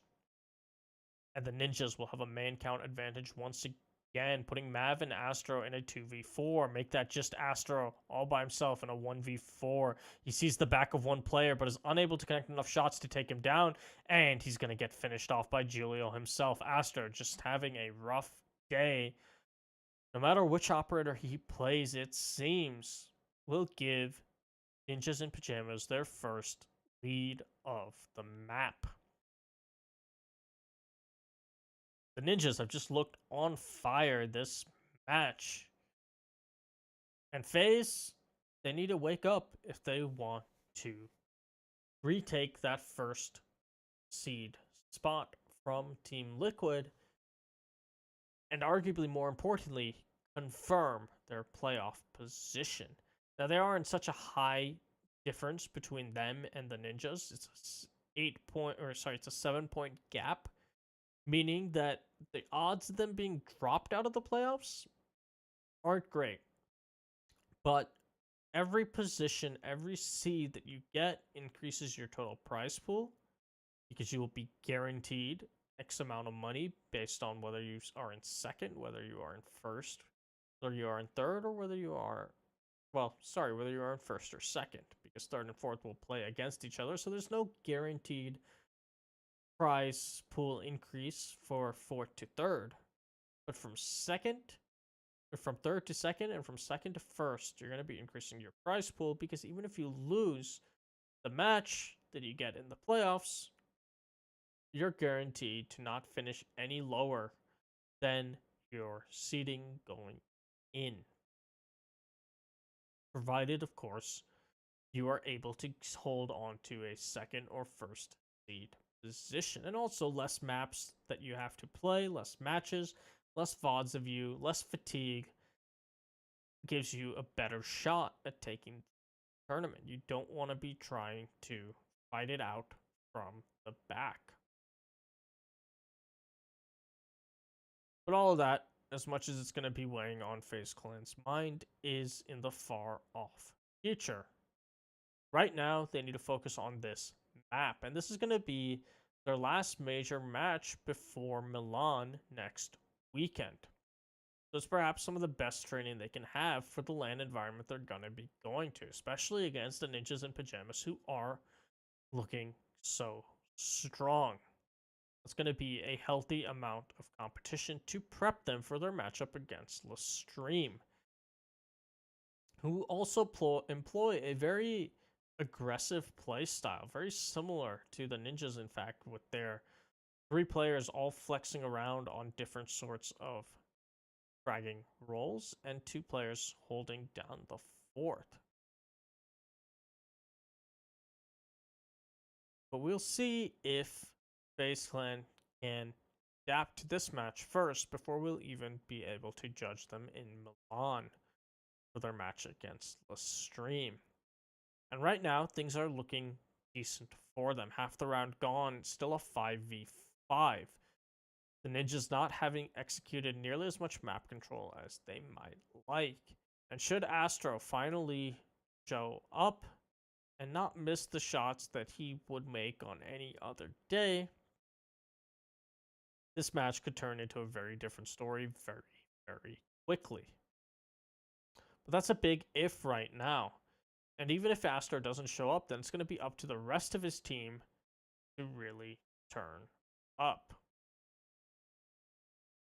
Something we've seen some of them pull off, like Ion, in this matchup, but ultimately there hasn't been enough from FaZe Clan to answer the Ninjas, who are just working so well as a coordinated unit in this match. Just Kamikaze is just going to be going for an early plant that's going to bait out one of the smoke canisters from Hammerman, as Kamikaze now goes for his second plant attempt, realizing the smoke didn't quite go deep enough. He's going to take a lot more damage from that second gas canister, with 20 seconds left on the clock, 1 gas canister remaining. C4, though, in the hands of both Mav and Ion to possibly deny this plant, as once again Kamikaze falls back. C4 has been effectively baited out, and the plant is going down. Julio will get one onto Ion, and that's going to be the Valkyrie taken out. Another C4 has been used to try and clear out Pino, but to no avail. Who'll take down the bandit with his pistol. Muzzy gets one onto Cameraman, but Yuno is able to deny the plant, and FaZe Clan will pull the round out of nowhere. What looked to be a round going all the way for the Ninjas suddenly goes the way of FaZe Clan. Yuna getting the one frag that mattered while the rest of his team died around him. That might have been a 1v5 clutch. I'm not entirely certain. There was a lot of death on the screen there, and it looked like it was going to be very firmly in the Ninjas' favor. We can see here, yeah, it was a 2v5 situation, but Yuna able to get Kamikaze, denying the plant and causing the defense to win on time. That'll give Faze the ability to walk out of that round, out of the half, tied. And it's going to be up to Ninjas to show that they have the same sort of flexibility and strength that they showed on their attacks here on their defense. I've seen a lot of teams lately that show up so handedly on the attacking halves, despite what is generally considered to be a more defensive favored meta, and just aren't there on their defense. Chaos perhaps being the most prominent example over in EU, having shown themselves to be remarkably adept at going on runs on the attack and pulling back matches that look like they were completely lost based on how their defensive half went. Their match against, I believe it was Penta, when Penta was up 5-0 after, or 5-1 after the attacking, after Chaos's defensive set, I believe, and then Chaos ran back 6 rounds in a row for a perfect attacking half to win the match. Nearly did the same thing to Secret to force Secret to be auto-relegated, who ended up being relegated anyway. But an early rush here from FaZe Clan as Yuna's getting the plant down. Pino, though, will get one on to Yuna, but Ion is able to get one onto Pino. Julia will take the head of Mav, and Psycho will get another onto Ion. And so an early rush from FaZe Clan that looked like it was going to be successful falls apart. Muzzy puts the final nail in the coffin, leaving Astro all on his lonesome in a 1v4. Good heads-up play from Pino to deny the plant at the last possible second. It looked like it was going to be completed. The timer was basically depleted, but to no avail. And now Astro, the 1v4, he has plenty of time, and he does have health on his side. But an Ashe on a 1v4 mission in a pro match, not a likely round to be won. It's more than likely the rest of his team is just going to be communicating right now, trying to figure out what can they adapt for on their next attack, with this round basically being gone, especially as Muzzy gets himself healed up because of the dock. And Astro might even go on an exploratory mission to just see what the setup from the Ninjas looks like. As with this quick rush, it's possible that FaZe Clan saw one hole in the defense, or at least a hole they thought was there. Pino patching that hole up quite quickly to save the round. And now he wants to figure out what the rest is, but he won't even see Julio prone in a corner. Astro having an uncharacteristically off day and dying to situations that we don't typically see from the star player of FaZe. A timeout has been called, and I believe that was FaZe Clan calling said timeout, as they're now once again down in round count to the Ninjas. Especially when their attacks weren't looking too hot on their consulate gameplay either. Keep in mind that that Ninjas and Pyjamas went up 4-2 when they were defending. Astro just a little tunnel vision there, in his life. But FaZe Clan will now be able to talk to their coach and figure out what they can adapt and adjust for to take this map back. Now bear in mind that FaZe Clan likely isn't putting forth their entire best foot in this matchup, as they don't want to give away a lot before Milan. They're in enough of a comfortable position that they can still get that first seed in BR6, and they're still going to make the playoffs probably regardless, but I'm sure they still want to walk away with at least 1 point, if not 2, in this match. They're not going to just throw it away, even if they don't reveal all of the strategies that they might otherwise bring because Milan is just one weekend away, whereas Ninjas has a lot more riding on this matchup because they have nothing else they're playing for outside of the minor in June, but that's so far off that even if they were saving strats for it, they're likely not saving those strats currently. Especially because the meta might be very different going into said minor. We're not sure when the prohibition period is going to be officially lifted for Mozzie and Gridlock, but it could even be before the minor. It will be before the next start of Pro League unless Ubisoft comes out and says that Mozzie and Gridlock are indefinitely banned. But that's unlikely considering neither operator has been called out as a Lion scenario. And even Lion might be on the table next season. We don't know if the rework was considered enough to fix his problems. There are, of course, dissenting opinions on how strong the reworked Lion is. So a lot of setups and strategies may not be as viable or even exist in later seasons. So saving strats for ninjas likely not on the table. Whereas the Faze clan has to hold on to at least some stuff for Milan. Either way, Faze clan, they want to walk away with at least 1 point to cinch their land position. Now, Liquid is the first team that has clinched a land position, and that's going to be for at them at 22 points. And if Faze clan is able to get 1 point themselves, then they will also clinch, as Black Dragons can at max get 22 points, and Faze, I believe, has the tiebreak. Cameraman will get Pino, but he'll be immediately downed himself, as Julio is now working to try and confirm this kill. He knows there is a player in jail that's going to be in position to possibly deny him, but he's still able to confirm the kill as Muzzy gets another onto Ion. And so Ninjas in Pyjamas, despite the early entry from Cameraman, will once again have a man count advantage. Astro looking to get anything here as he pushes into customs. C4 will open up a hole for Psycho, but he'll be gunned down from said hole by Astro, who's just playing inside by the window.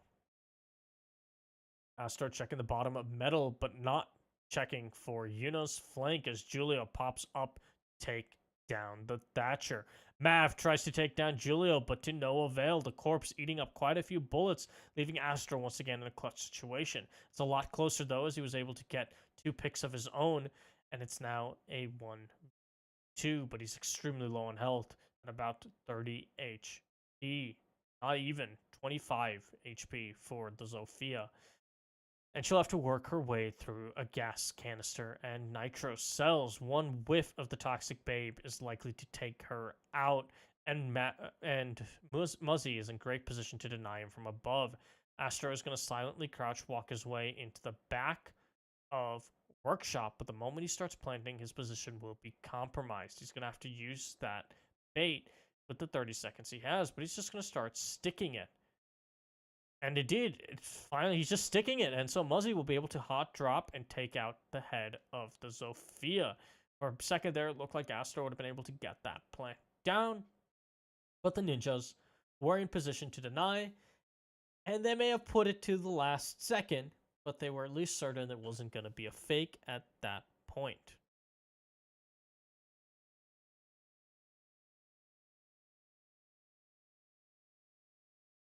We're going to have a bit of a technical hiccup as Faze clan looking like they might be out of map, or at least the potential to even walk away with a point. As the ninjas are now 1 round away from denying Faze clan any points.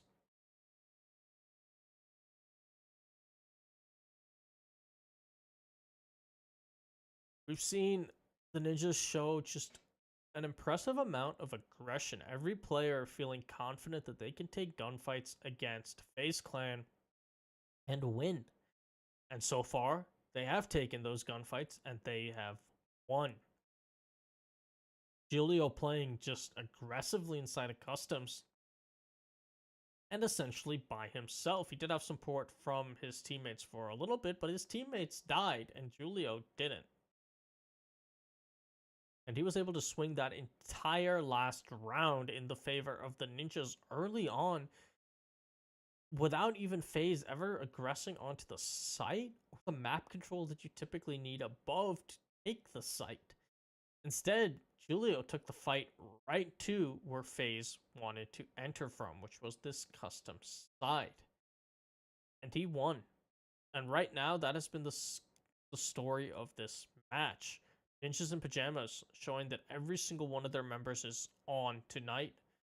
They are here, and they are here to play and win.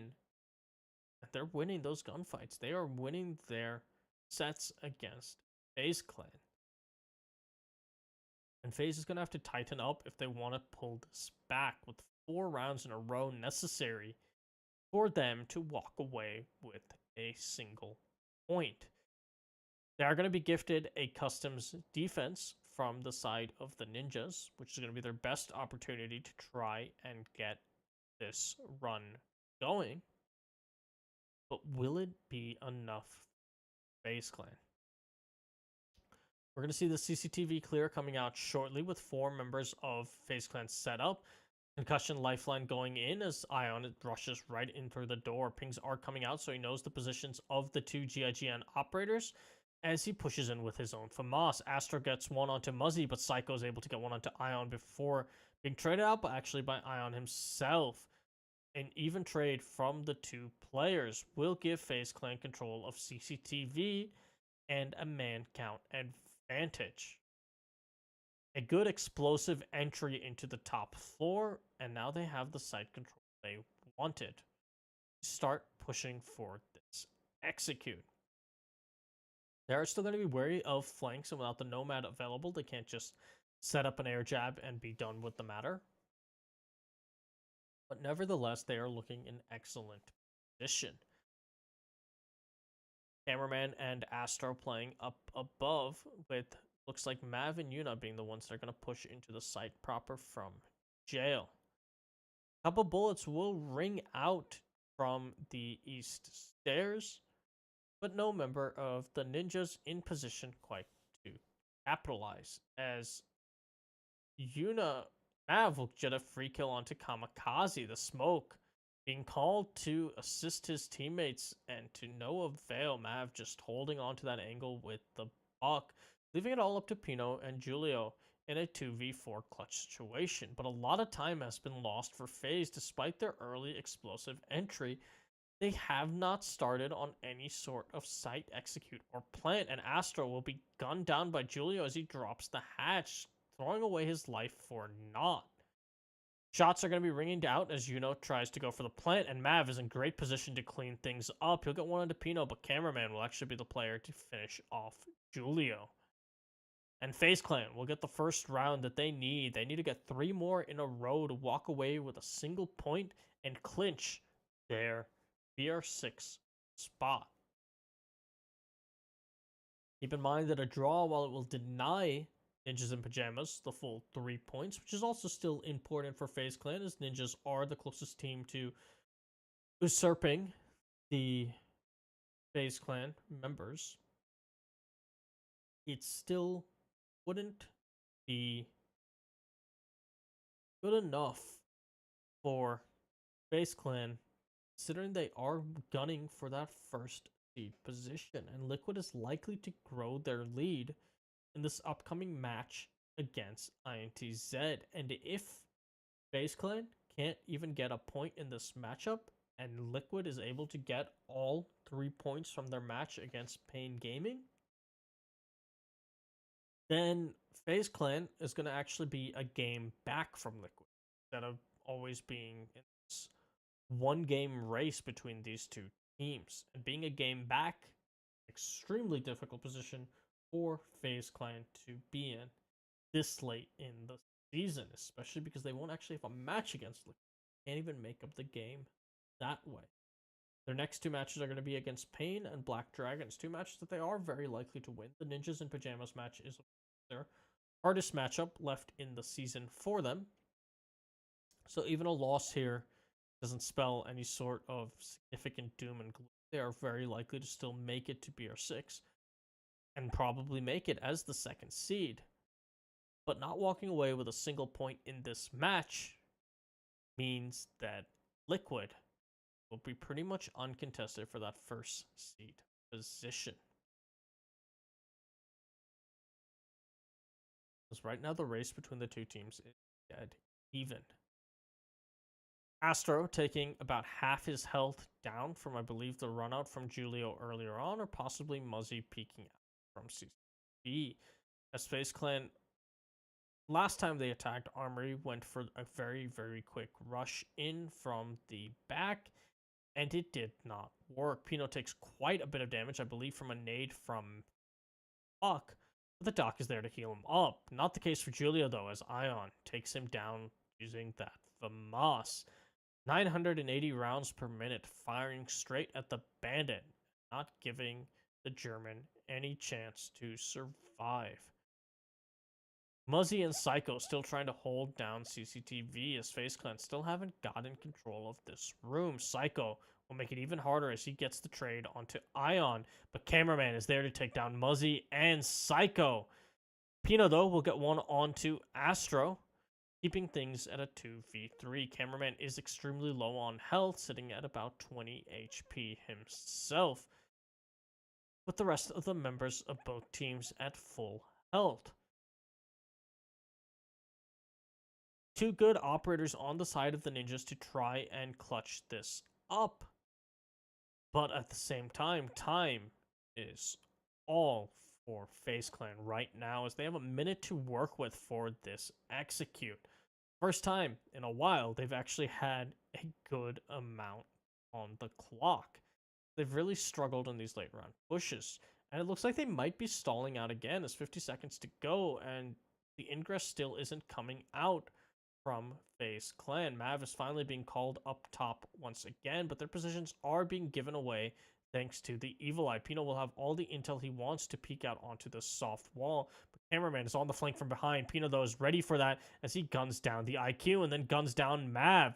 It's all up to Yuna in a 1v2 with 30 seconds. Pino's there to take off his head. The Maestro, getting a huge 4K, will push the ninjas to map point, and more importantly, deny Faze Clan the ability to walk away with a single point from this matchup. Liquid will sit pretty in first place with a game in hand, as they will face Pain Gaming later tonight to try and grow their lead. All Faze Clan can do now is place spoiler on Nip's attempts to grow the gap between them and the three teams gunning for their spot below them, and also close the gap between them and Faze Clan. A difficult situation, to be sure, as Faze Clan, even if Ninjas gets full 3 points here, will still have 4 points over the Ninjas, meaning that the 2 games left in the season would need to net a minimum of 4 points for the Ninjas to be able to tie Faze Clan, and Faze Clan would have to lose their 2 remaining games, an unlikely scenario. And even then, well, at that point, Ninjas and Pyjamas would have the tiebreak, though. So, either way, though, an unlikely scenario. So, Faze Clan is likely still guaranteed their hold onto second place, but their run for first place is going to be hurting, as they will now go and attempt their second attack onto the Ninjas' first defense.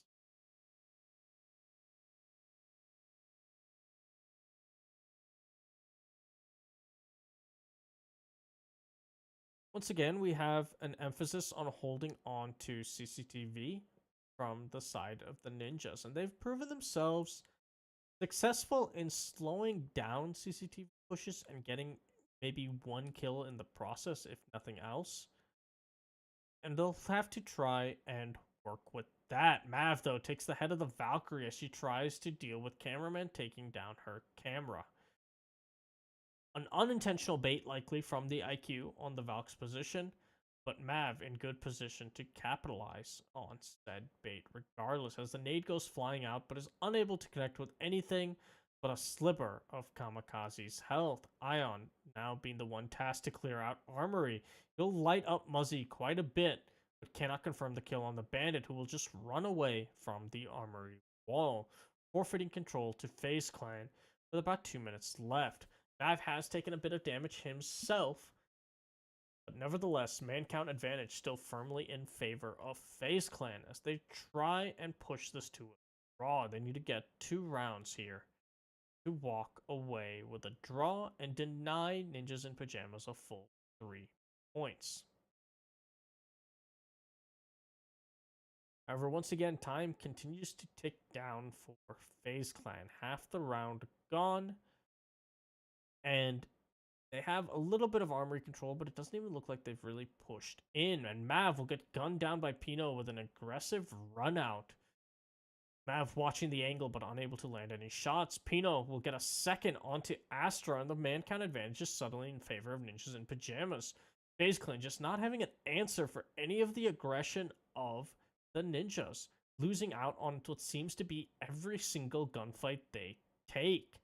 The only kills they get are in the backs of the Ninjas, as Muzzy will now retreat to join the rest of his team on site, still contest up to this armory via little drop onto the server racks. Cameraman will finally get a kill onto Julio, keeping things at a nice 3v3. Health fairly well split between the two teams, with Faze Clan with a slight lead in that department, as Muzzy has been brought down to half health. Peter, though, still on this flank from the Teller's side, and only 25 seconds left for Faze Clan, as they need to get something going. And Ion and Cameraman answer in kind with a kill apiece. 15 seconds left to go. Pino's going to have to find 3 if he wants to win this here and now for his team. Plant is going down from Yuna. Cameraman will be taken down by Pino, but Ion will drop the hatch and take down Pino. And Faze Clan, not out of this yet, as we will go to the final round possible at a 6-5 scoreline. Faze Clan, they need to get one more round on the board to deny the Ninjas a full 3 points. The Ninjas, of course, need to get one round themselves to win this match 2-0 and get the full 3 points that I'm sure they desperately want to grow the gap between them and their competition in INTZ, Black Dragons, and Immortals. Especially when you're looking at a team like Immortals trying to crawl up into your spot, because you know that they are very likely to be able to string together those 3 matches necessary to crawl their way into playoff position, even though they're not there yet.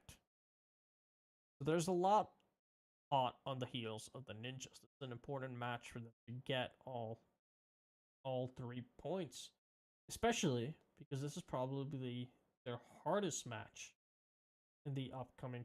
No, sorry, all of their matches are hard from here on out.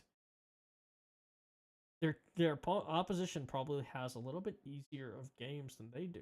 They will have to go up against Black Dragons and Liquid next. Now, Black Dragons is going to be their easiest matchup, most likely, but at the same time, it's arguably their most important, as Black Dragons is the team that is hot on their heels. INTZ are tied with them, and Black Dragons are behind by a singular point.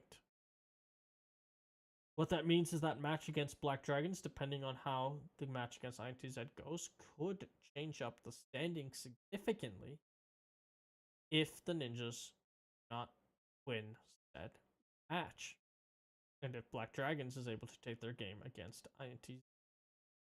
And of course, Liquid trounced Ninjas in Pyjamas in the most important match for them in all of Latin America Pro League on that final playdate, playing with their coach. Not a good morale boost for the Ninjas, who have shown themselves to fall apart, arguably, in their most important matchups lately. So being able to walk away with as many points as possible in every single match that they have is instrumental, because they don't have any games left this season. And Faze Clan, arguably their hardest outside of possibly the Liquid matchup. And Pino, not wanting to fall quietly into the night for a draw, will take down Mav, as he will now rotate all the way down. An interesting barricade setup employed by the ninjas to allow Pino a clean exit after taking out the sledge. That's going to be a lot of the vertical pressure gone from the side of Faze Clan. They'll now have to rely on the breach charges that might be ran on the Twitch, the IQ, and Astro on the Zofia. We did see Ion running them before, so you will have them once again. And Cameraman might have them himself. Astro, though, is going to be running the Claymore. Maestro is going to be giving away his life. Cycle with an ill-advised peek onto Ion will even up the man count for both teams. Ion does know that the bandit is still playing in his position, and he'll take a little bit of damage as he peeks in. Cameraman with another onto Julio will suddenly swing the man advantage in favor of Faze Clan as Plant is going down. Cameraman cuts down Kamikaze as well.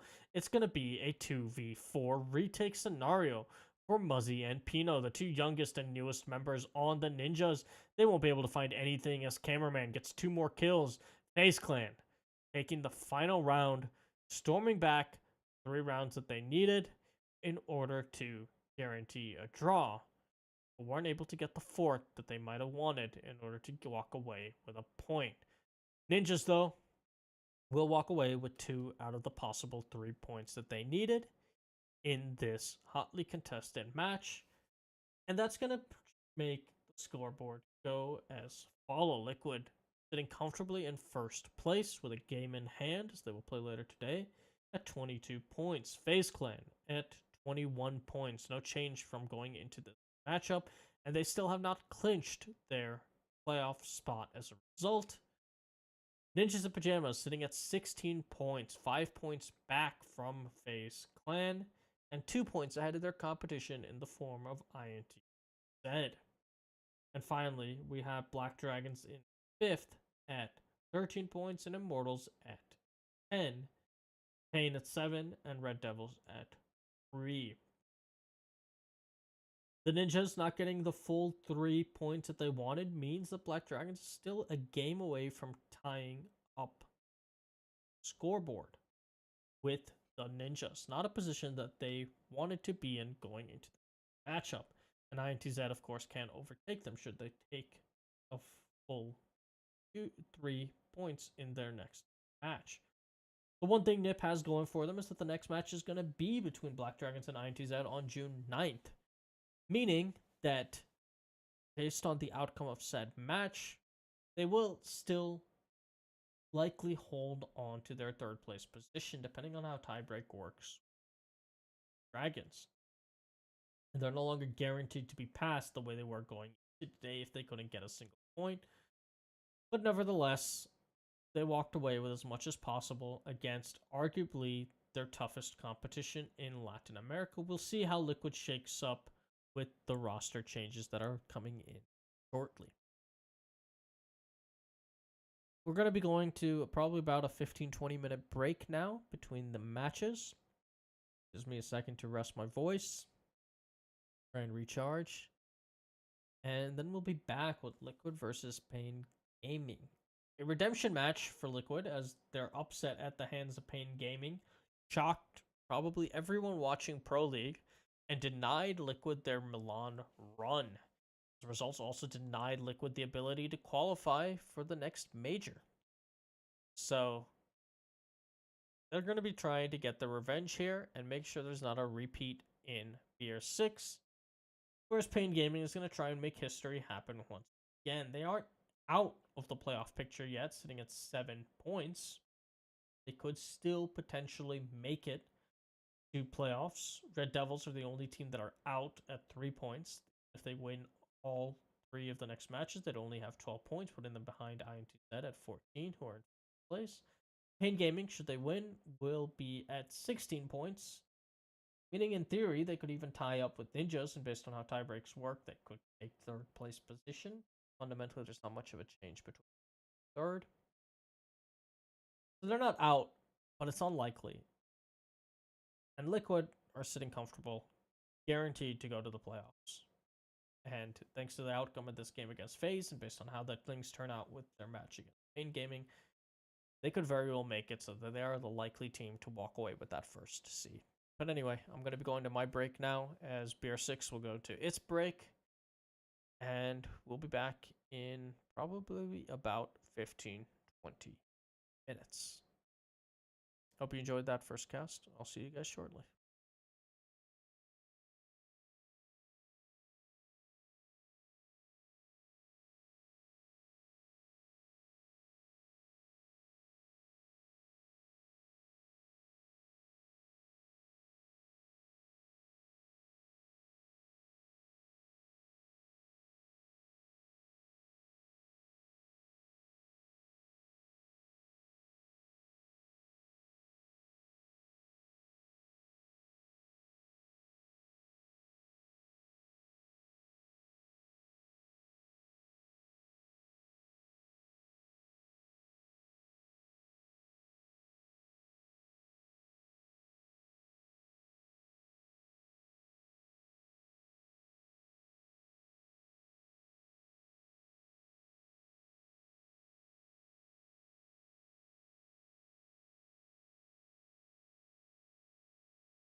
And welcome back.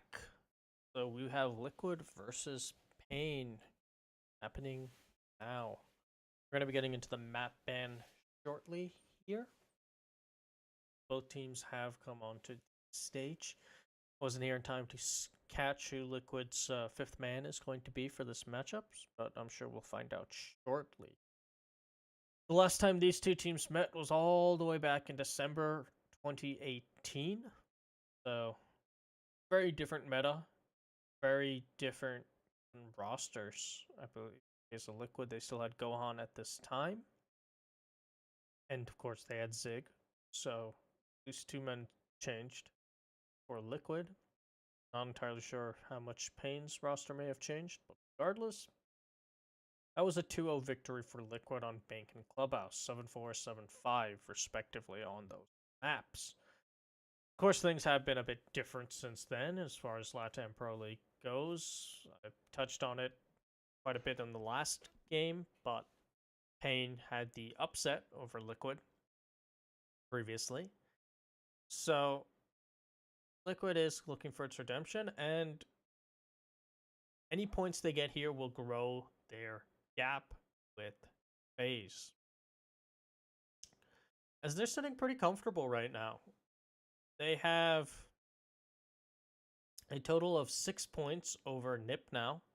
So even if the Ninjas win their next 2 games, now one of those games is against Liquid, but even if the Ninjas win those next 2 games, they will at best tie Liquid, meaning Liquid can't be dethroned from first place by Nip, unless tiebreakers work out otherwise, of course. INTZ does have a game in hand, so INTZ could pass them. Black Dragons, they have a game in hand as well, but they would also be in the same position as Nip. They would tie. So literally a point here will deny the ability for Black Dragons and Ninjas in Pyjamas to surpass Liquid in the first place position. INTZ still could because they have a game in hand, but they would have to get all 3 points in every single one of their 3 matches to come. FaZe Clan, of course, can still overtake Liquid, even though they didn't walk away with a single point match. But Liquid's sitting pretty. Every point they get here will just solidify their guarantee of going into the final round of the playoffs, as the map bans are going to come out now. Based on the Consulate and the Villa ban, we're likely to see Oregon has been picked by Pain, a good pick for Pain Gaming. And we're likely to see Liquid possibly pick Border for that's the map that they took last time they went against Pain. But they're going to go Bank. They don't want to run the risks of losing to Pain again on Border. So they are going to have Bank, which is the map that they won 7-4 previously. If I remembering, and I can check that real quick. Yes, indeed. They won the 7-4 back in December. Again, very different meta, different rosters, different look for both these teams. Oregon, though, is an excellent map pick from the side of Pain Gaming. Often referred to as the map where good teams go to die. The reason for that is that Oregon has been so stratted out, has become so stale in terms of its meta. Now, you might see the same sort of strats get cycled in and out, but there's not a whole lot of room for reinvention. Kaid has opened up some new avenues based on the way he can electrify things that weren't possible before, even with mute tricking. But nevertheless, the basic principles of the attacks don't change. And you're likely to see that if Thatcher gets banned, then there's an immediate Kaid ban to follow on a map like Oregon, because it would be very difficult to push the hatch. Regardless, because those strats stay so rote, it means a team like Pain Gaming can try and manipulate the wheelhouse into more of a gunfight to try and outfrag Liquid, because both teams are going to be running strats that the other side has likely seen, are ready for, and it comes down to execution. They can try and out-execute Liquid, even if they can't out-strat Liquid. Still a tall task, to be sure, as Liquid is a team that is excellent on its executes, regardless of the map.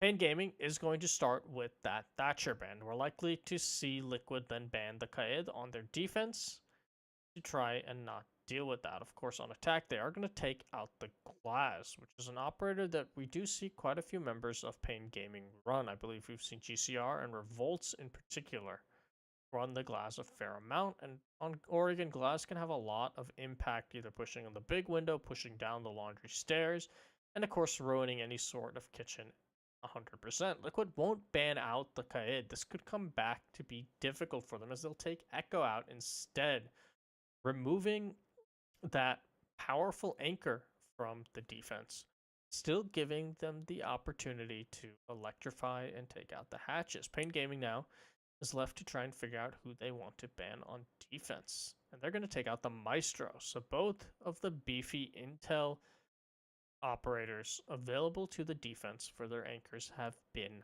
removed. That means Intel is going to come down pretty heavily towards the Valkyrie, Pulse, and any sort of bulletproof cameras set up across the map.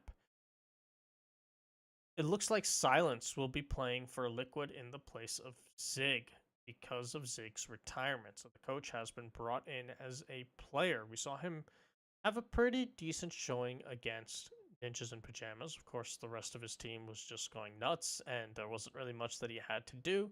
But what little he had as far as his job, he got it done. So, if this is a team that is able to take down Ninjas in Pyjamas, they should have a decent shot against Pain. I don't know if roster locks exist for BR6 the same way they do for Latin America Pro League, so it is possible that the only reason they have Silence is because they can't swap or perhaps haven't found the player yet that they want.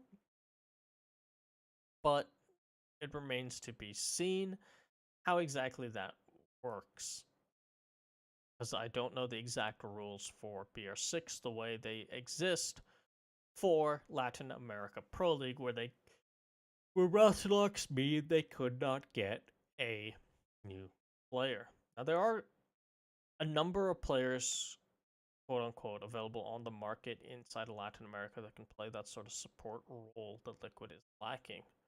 Wog from Ninjas in Pyjamas, recently replaced by Muzzy, is a common example that is brought up, but even players on quite a few other teams could likely be bought out by Liquid because this org is just that big. I know Moringa, I believe, was playing some sort of qualifier possibly for Liquid to help them. I'm not entirely certain on that. I saw something about that on Reddit, but I didn't catch or read all of it. At the very least, there are some rumors that Moringa might go from Black Dragons to Liquid, and Wog might go to Black Dragons in its place. But that speculation is neither here or there. We saw Nesk get control of Tower by entering from down below, and Revolts has been taken down to about little over half his health. Liquid's working very quickly here to try and establish the map control they want by accelerating a lot of pressure here through the windows. You see Sexy Cake and Paula both taking advantage of the angles they can gain just from the windows on the side. But so far, no picks in their favor despite damage to Revolts. Mute Jammer will be taken out by the Mav from across. That means Generator Wall can now be opened by Silence, and it looks like we are going to be seeing a Master Take then from Liquid. About half the round to go. FK1 went into Small Tower to try and get some potential picks, but he was unable to do so. His presence is known inside a kitchen because of his shooting of the drone, and it looks like they're going to send Nesk to go hunt him. He knows there's one player in Meeting Hall, but he's looking away as the Valkyrie will be able to pop up and take down Nesk. Unfortunate timing from the Twitch will give Pain Gaming the first kill of the round, as Liquid have a minute to work with and now are at a man deficit. Gas canisters coming out onto the generator wall to try and slow down Liquid's ingress. Spawns' angle is being held by the Zofia, but PSK will be taken down by a pre-placed C4, it seems. GSR will get one onto Paula, but Sexy Cake will finally get one onto Norden before being killed himself. Silence is left in a 1v3 that he has to work out of. He does have Diffuser in hand, and 2 players have been isolated away from the site. And he could potentially get this plant going. In fact, there are no players on site proper. GCR and FK1 are the first 2 pushing in. Diffuser will go down, as Silence is now in a post-plant situation, but GCR is there to cut him down. That's an easy defuse for Pain Gaming, who will take the first round on that defense of the top 4, looking to repeat their magic.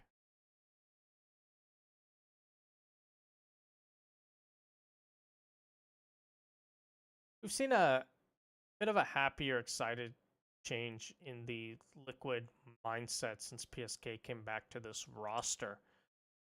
As typically when you go over to them nowadays, it's just all smiles and laughs, regardless of if they're winning or losing these matches.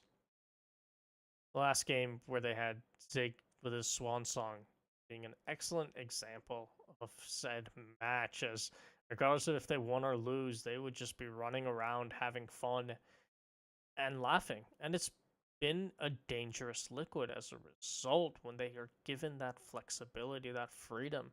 That is what took them to Atlantic City.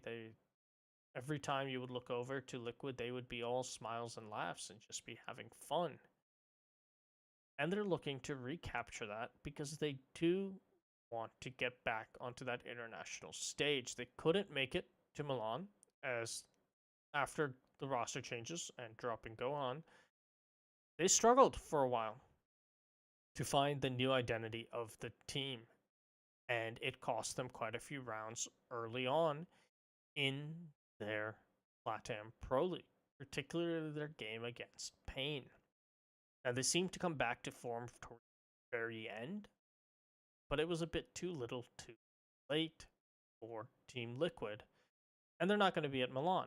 That also means they won't be guaranteed at the major. They are invited, just like Ninjas in Pyjamas, to the minor in Dallas to try, or sorry, in Vegas to try and get themselves at the US major.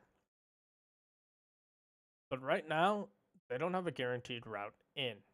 And as I mentioned in the NIP game, that can be difficult. What's not difficult is Nesk getting kills.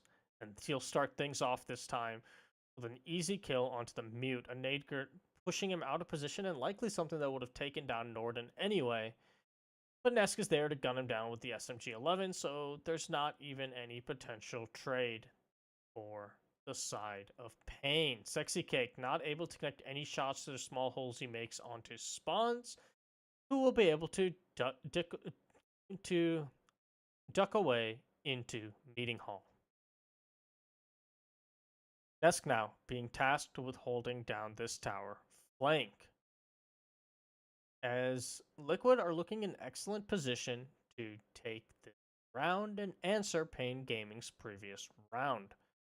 Nesk, tasked with gaining control of Meeting Hall, will down the Kaid. Actually, I thought that was the Valkyrie.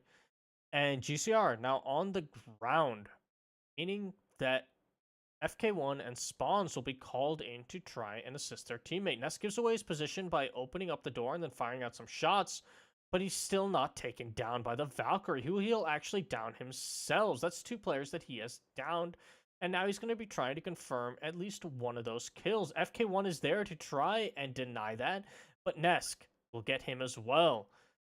Paula confirms the kill for Nesk onto the Kaid, but otherwise, this would be 4 kills for Nesk, as Revolts finds himself in a 1v5 with Plant going down. Nesk is finally shut down by Revolts, who gets another kill onto Paula. It's now a 1v3. Diffuser is planted on the other side of the bomb site, however.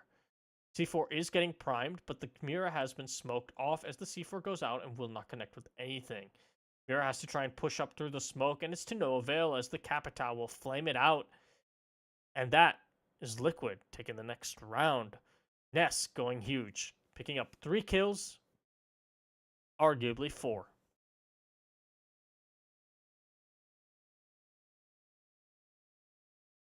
Pain Gaming just looking lost and unable to fight for any trades on Ness. Now, to their credit, they never let one of their players just be taken out outside of Norden. They tried to fight in there and get at least a trade if they couldn't get the res.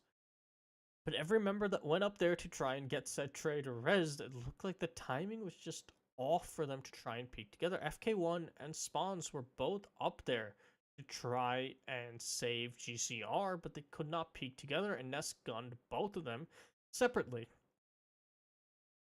Revolt's valiantly trying to do something there, but ultimately, in a post-plant situation where you're on a 1v3 as a 3 armor, and they've planted in default and have control of that hatch, yeah, good luck.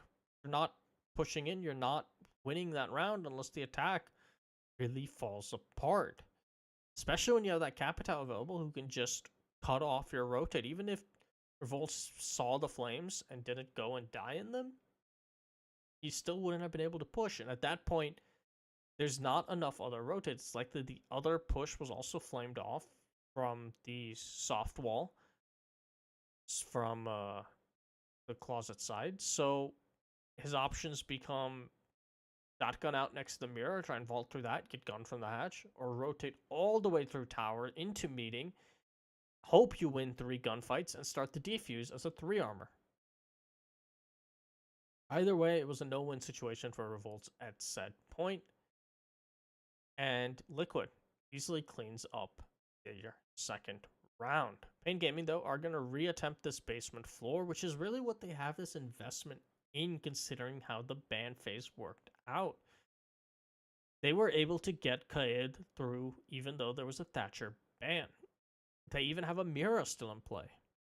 They could play Smoke, but they're not electing to, which is a peculiar decision, considering that when you have this basement set up with a Mira available, with a Kaid available, you can bring so much extra denial just by bringing in that smoke and slow things down even more with Liquid. This kind of ban setup really screams a turtle defense where you Electroclaw. But instead, FK1 is just getting gunned, and Liquid are taking things quickly. Nesk with another early pick. So far, the one round that Liquid has lost was when Nesk was taken out early on. GCR, though, will get a refrag onto Paula, so things are looking a lot better already than the previous round, despite the early pick from Nesk. This time, FK1's death didn't cost them 2 other members.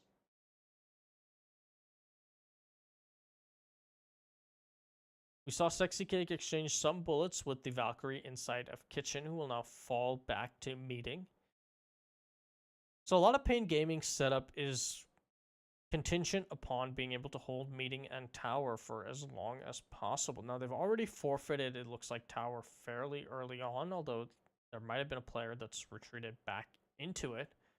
But losing FK1, who was playing inside a meeting with that Kaid shotgun, means that they can't contest the long angles as well. There's no Maestro or Echo available to the team to play on the top of tower stairs or something to try and hold some long angles. And Liquid showing off how they were able to take down the hatch before with the Thermites extended breach, even working on that northern wall of Classroom.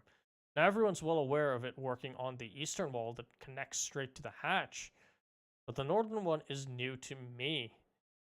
Mute Jammer's also taken out, so there was no ability for a mute trick either, as Liquid now have the control they want from the stairs and the hatch. Capitao in play means that the Mira inside of the closet can also be denied very quickly and early on. C4 is being prepped from the mute as the flames go into the Mira closet and deny any players in that position. C4 will go off and take a bit of Silence's health, but not enough to finish the job. Valcam goes out, followed by a C4 from the Valkyrie, but Plant will go down because of a slightly missed toss. That's going to put them in a 3v4 now, post-plant situation, as Norden gets a pick onto Silence. Nesto will return in kind to Norden as he holds at the bottom of the stairs. GCR has taken a lot of damage up top in a gunfight with Sexy Cake, as Nest gets peeked by spawns, and that's an easy kill for the Sledge. He just has to find 2 more to try and win this round. He finds another onto Revolts, PSK with the cleanup onto GCR, and Nesk coming alive in these last 2 rounds. showing why he is considered the #1 fragger in Latin America, if not the world. Having competition with the likes of Kanto and Joystick, of course. But nevertheless, arguably up there as the #1 most mechanically skilled fragger in the game currently. We're gonna see if Pain Gaming is able to shut him down the way they did that first round, where the Valkyrie found an early kill onto Nesk because of really unfortunate timing on Nesk's part with the Twitch, un-ADSing and looking at the wrong spot right as the Valkyrie went for the peak. Since his swap to Sledge, though, he hasn't had that problem. Racking up kill after kill. I believe Nesk is already on 6 kills in 2 rounds when he's been alive. That's 3 kills a round. And that first round, he got 4. Paulo was the one that confirmed the kill, but Nesk was the one that set up everything. It wasn't even so much that Nesk got a player down, but couldn't push in to get the kill confirmed. No, Nesk killed everyone in meeting. He could have even ran up there and confirmed the kill, but they didn't want to waste that time for obvious reasons. That's just stat padding at that point. May as well let Paulo get his freebie. Nesk gets 7 kills, not even more than 6. 3.5 on average per round. That's nuts. And considering that it was essentially 4 kills that first round, that's 8 kills per round here, because that first round he was not on the board for his team. He was the first pick and a very early pick by Pain Gaming. Since then, he's gotten 8 kills. 7 officially, but 8 technically. A great showing from Nesk as he now goes back to the Twitch, bringing in that fragging power. And Sexy Cake running the shotgun Finka. Not a common strat that we see outside of ranked, but a very fascinating one. Now, of course, with that adrenaline surge, you can get extremely aggressive with the Finka. And Liquid is a team that likes to have these explosive rushes, but unfortunately the shotgun will not pay off as FK1 lands a nice headshot onto Sexy Cake, being prone at just the right time to narrowly escape death at the hands of that sausage. Despite how powerful of a shotgun it is, most of the shots grazed right over him. He is extremely hurt, so a Twitch drone even could potentially take him out should the call be made to Nesk.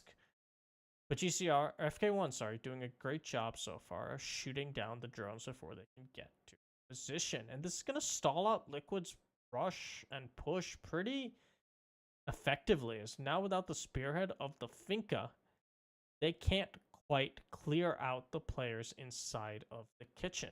They have the dining hall control, but they need to get in further if they want to actually execute onto the site. These players down below will otherwise prove to be a great nuisance for the side of Liquid.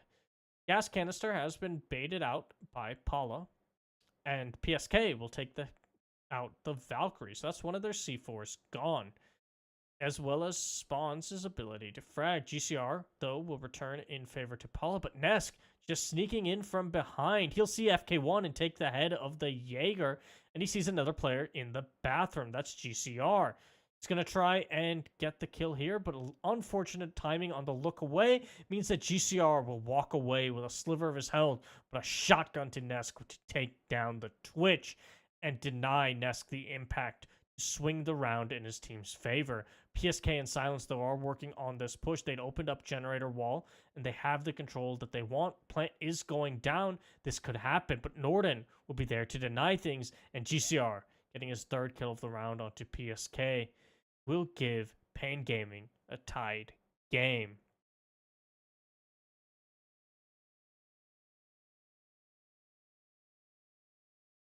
Nesk trying to pull that round back for his team with a excellent sneak in through the hole in meeting hall that was made by the defense, but ultimately the round fell apart the moment Sexy Cake's ingress failed. Nesk, just unfortunate timing of pulling away from the angle. That seems to be a recurring trend on Nesk's deaths in this game so far. and perhaps something that he can easily rectify by just holding on to what his first initial instinct is. However, that's Pain Gaming winning their top floor defense once again, but so far they've only won the top floor, as they now have to retreat this basement site that they have lost twice. No more Nesk and frag grenades and SMG-11 to worry about, though, as he's going to stay on the Twitch. Bring that 980 RPM FAMAS instead. One of the scariest guns in the game, and terrifying in the hands of a player like Nesk, of course.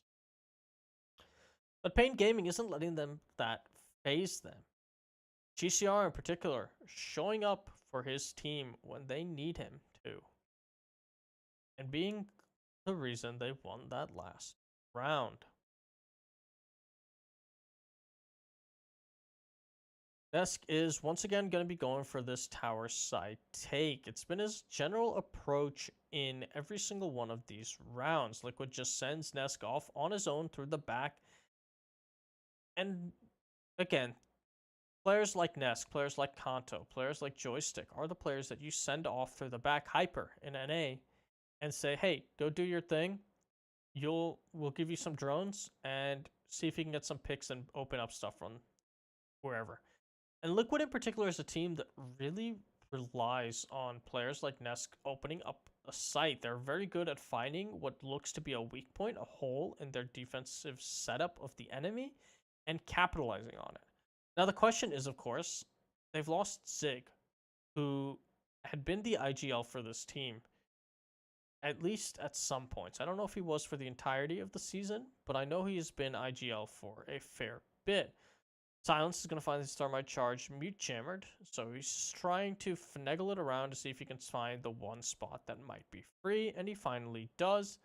And that's going to open up the hatch again. An excellent positioning from that Thermite charge. But nevertheless, losing Zig might hamper their ability to make those kinds of IGLs. I believe either Silence or Nesk are likely to be the IGLs now. Silence, of course, because he was their coach before, and Nesk because he has been the IGL in the past.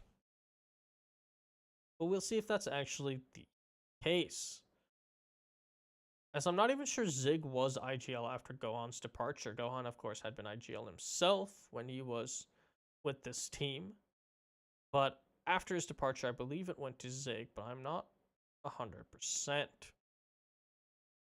We see an FMG9 being run by GCR, it seemed.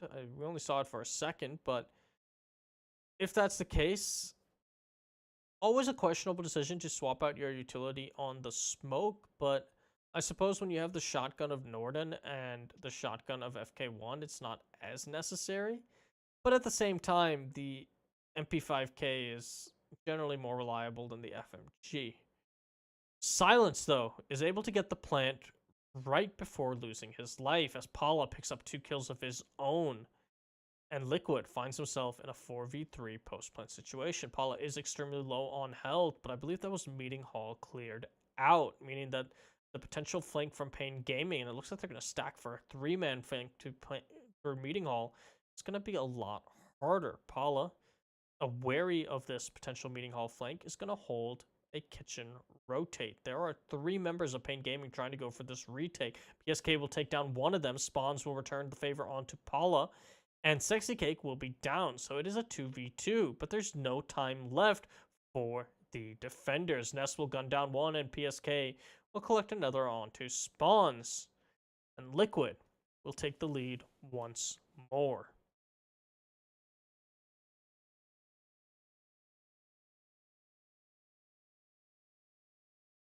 A good showing once again from Liquid in finding the hole in the defense and executing off of it with plenty of time. They may have sacrificed Silence to the smoke in the process, but he got the plant down, which is ultimately his entire job on that Thermite roll. That early plant coming out from Liquid. And Pain Gaming just not having a response for the holes that Liquid has been poking in their defense.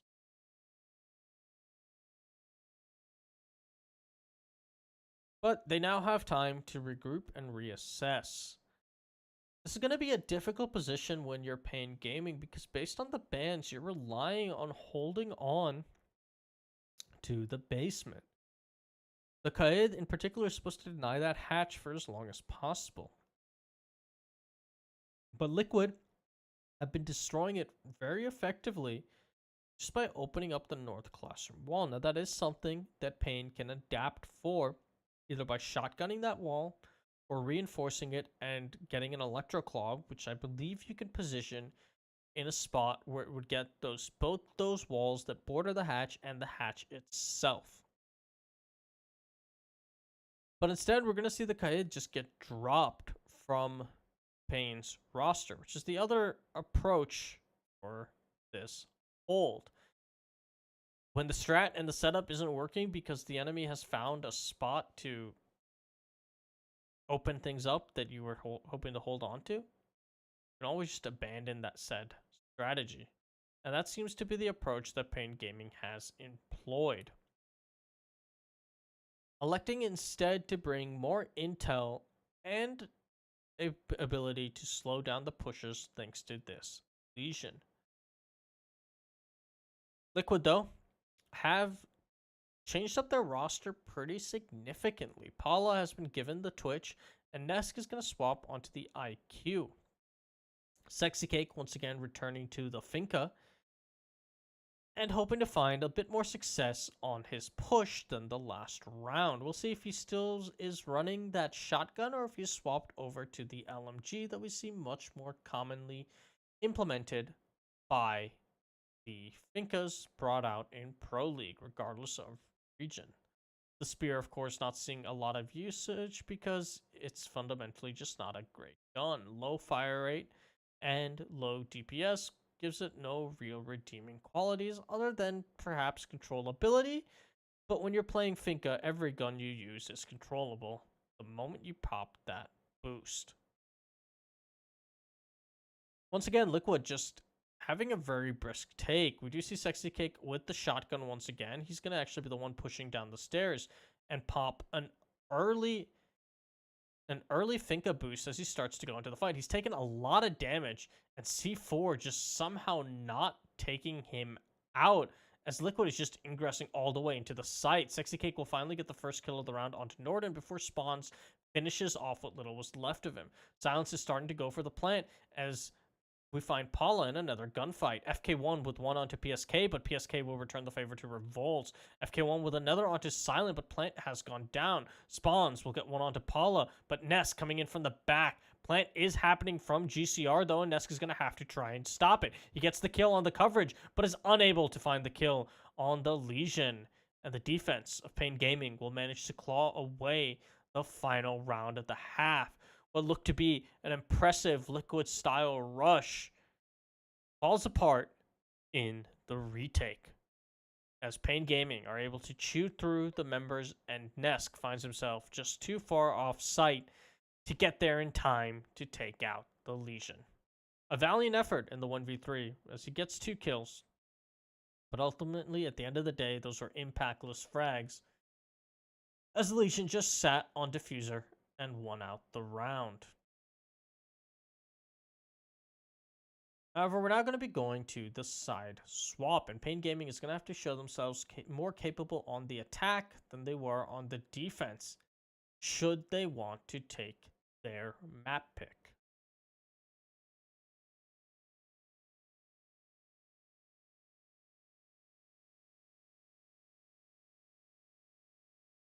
We are, of course, going to be seeing Liquid go downstairs. Not at all surprising considering the way the bans worked out. They are also going to be running the Qaid and the Mute and hoping to find more success on their hatch denial than Pain Gaming illustrated on their own go around on this site.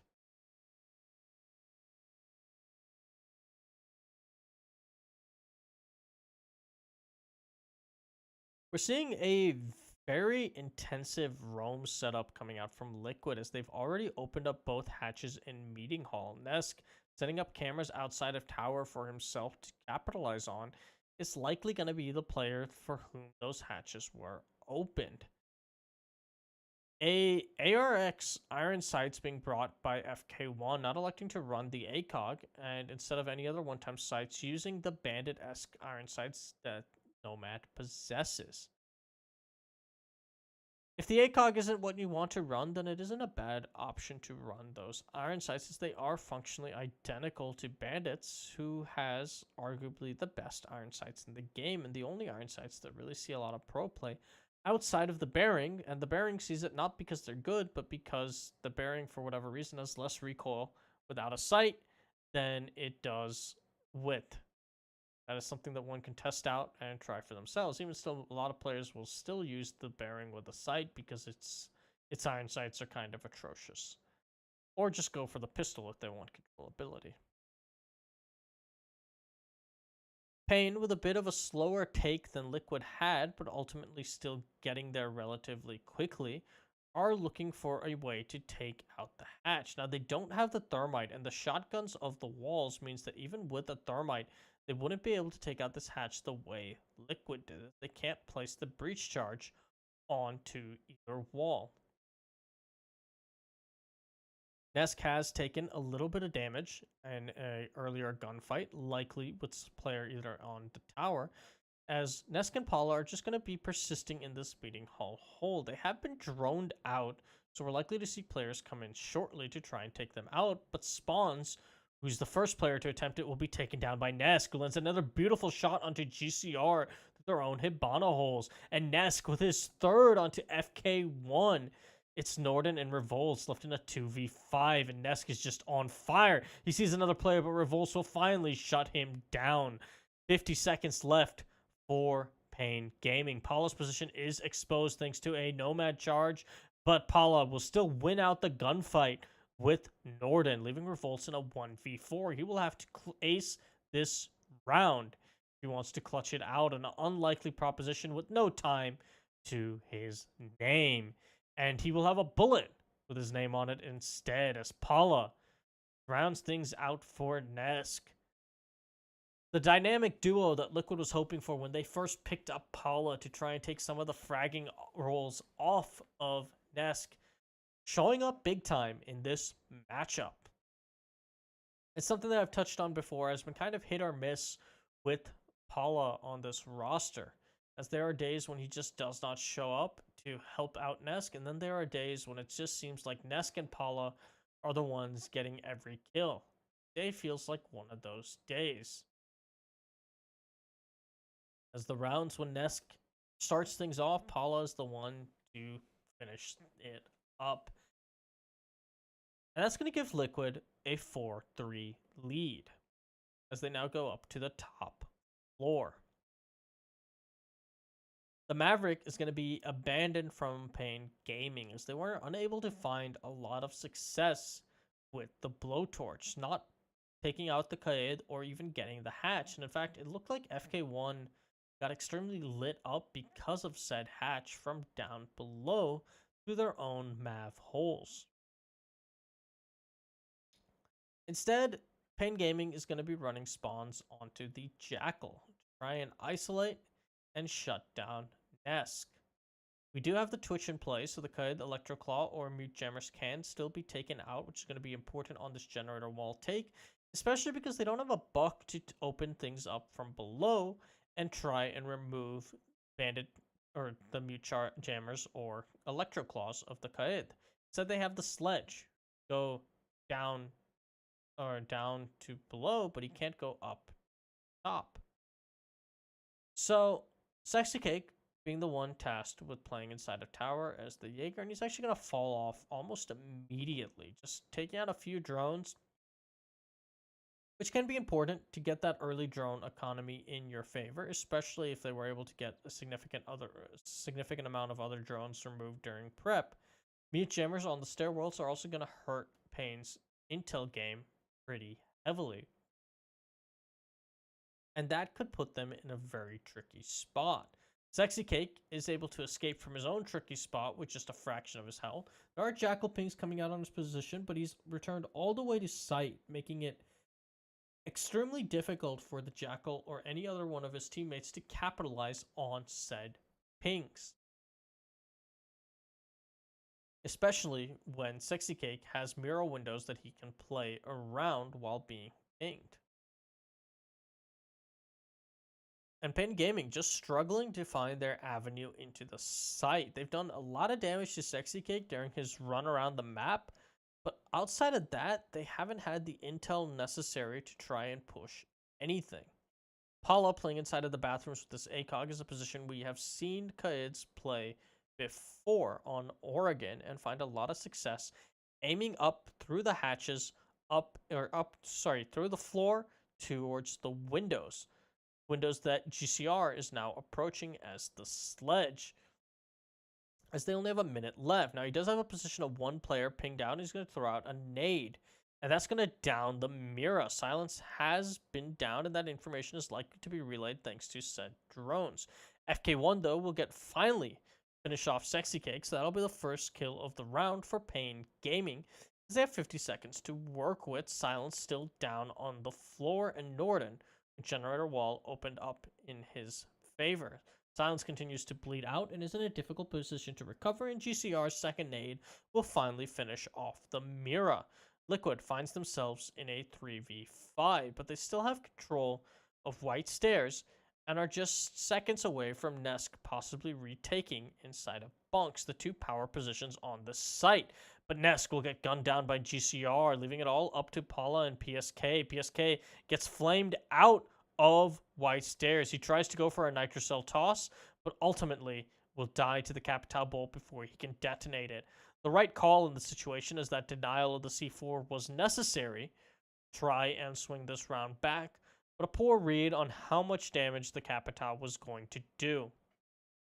Paula is able to get one for his team onto spawns, but he's ultimately left in a 1v4 on one of the hardest retakes in the game. He won't even find one, as FK1 is there to shut him down with the FAMAS.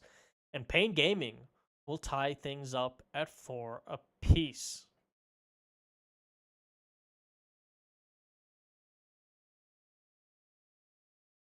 A slow attack from Pain Gaming, as they really did struggle in the beginning to try and find an ingress into the site, likely due to the lack of intel available to them. But Sexy Cake ultimately just being too aggressive, throwing away his life, and not having ADSs in positions to protect his Mira. Now, it is possible that the Twitch took said ADSs out, but either way, the Mira getting naded out by the sledge opened up the entirety of Bunks.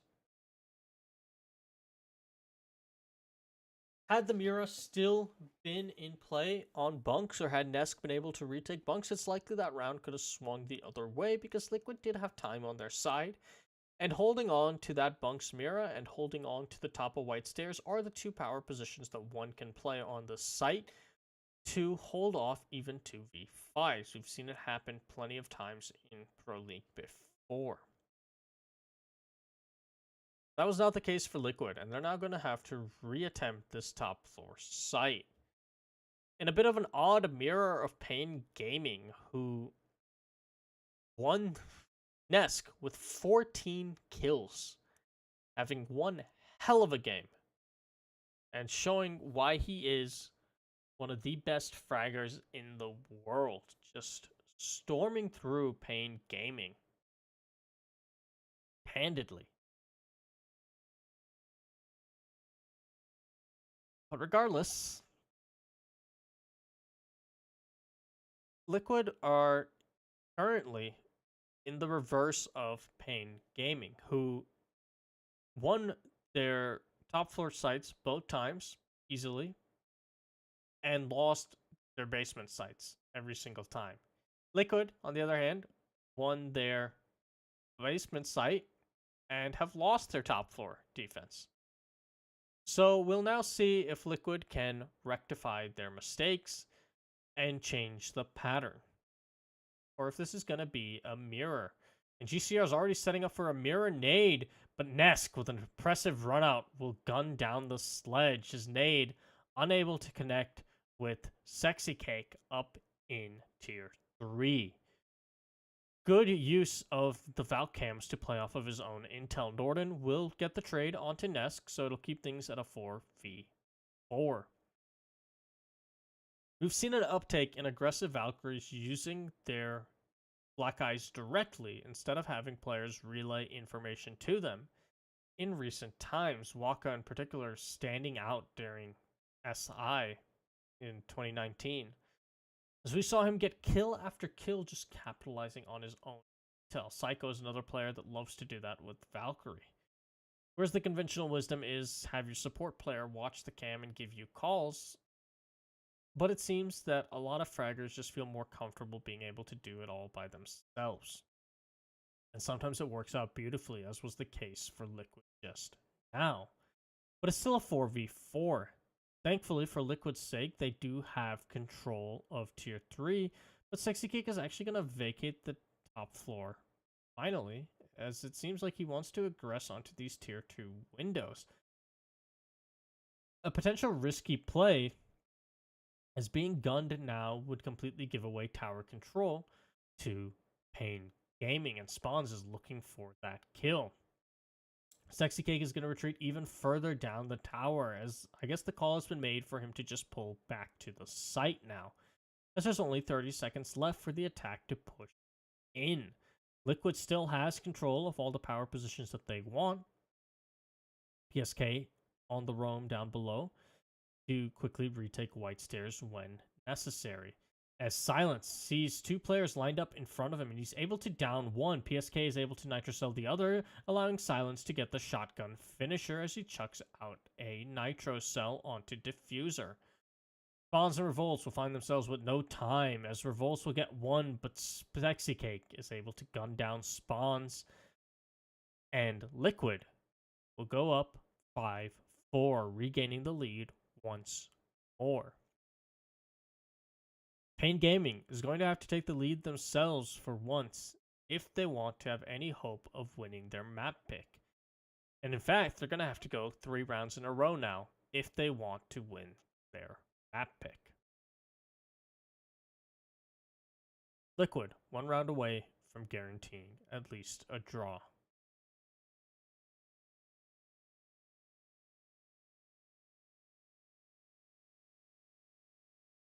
Once again, we're just seeing Pain flail around with limited intel, and this time, no time either to do any sort of push. They didn't get early picks like they had previously. They were able to trade out Nesk, and that was a very good trade from Norden, in the perfect position to punish the Valkyrie for her runout. But it was still an even man count as a result, and they could not clear Sexy Cake up in tier 3.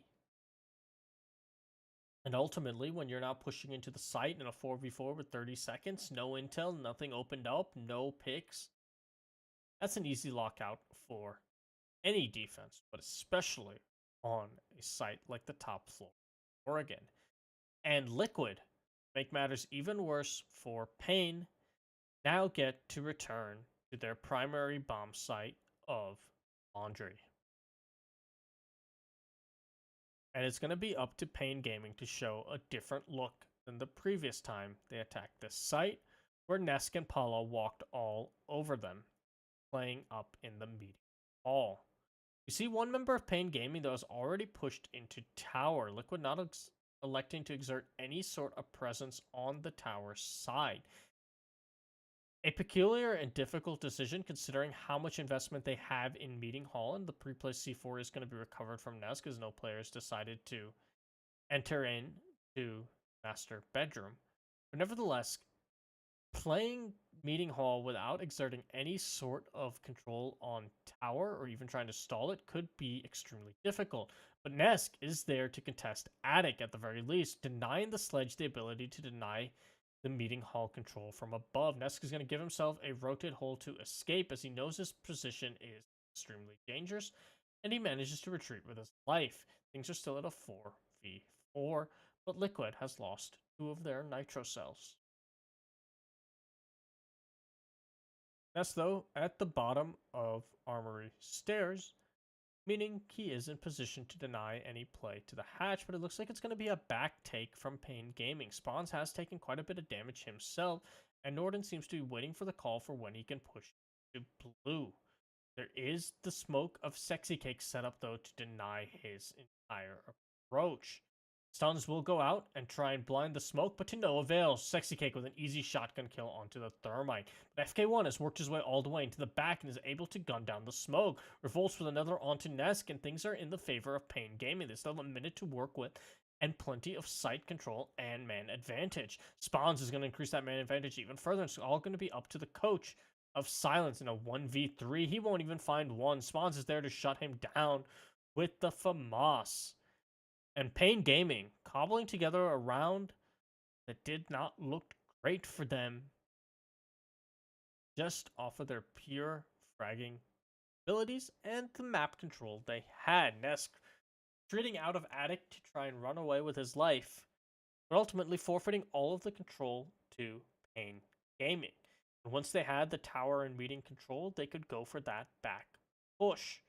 Norden, having to try and solo up against the smoke, was in a rough position, but was also in a perfect spot to get traded out instantly. And once the smoke was taken down, it was an easy sail into the site as a result. FK1 kind of taking his time to gun down that smoke, as we saw Sexy Cake get shot quite a few times there and quite a few misses. But ultimately, FK1 getting the job done, as Liquid will now reattempt this basement hold if they want to have a shot at winning out this map. The first team to win this round is the first team to be guaranteed a chance of winning this map and thus a chance of getting all 3 points. But we're going to go all the way regardless, as it's now 5-5.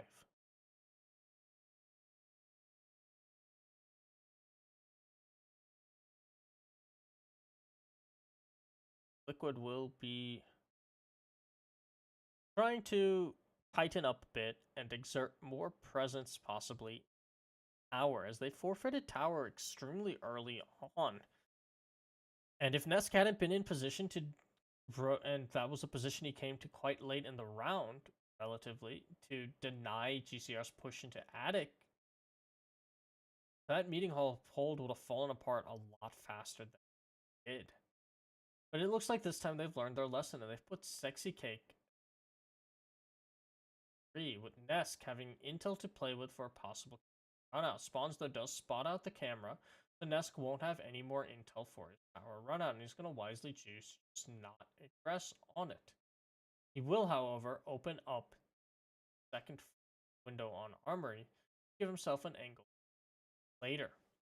It actually looks like it's going to be an angle used by Silence on the Legion, who manages to walk away with all of his health.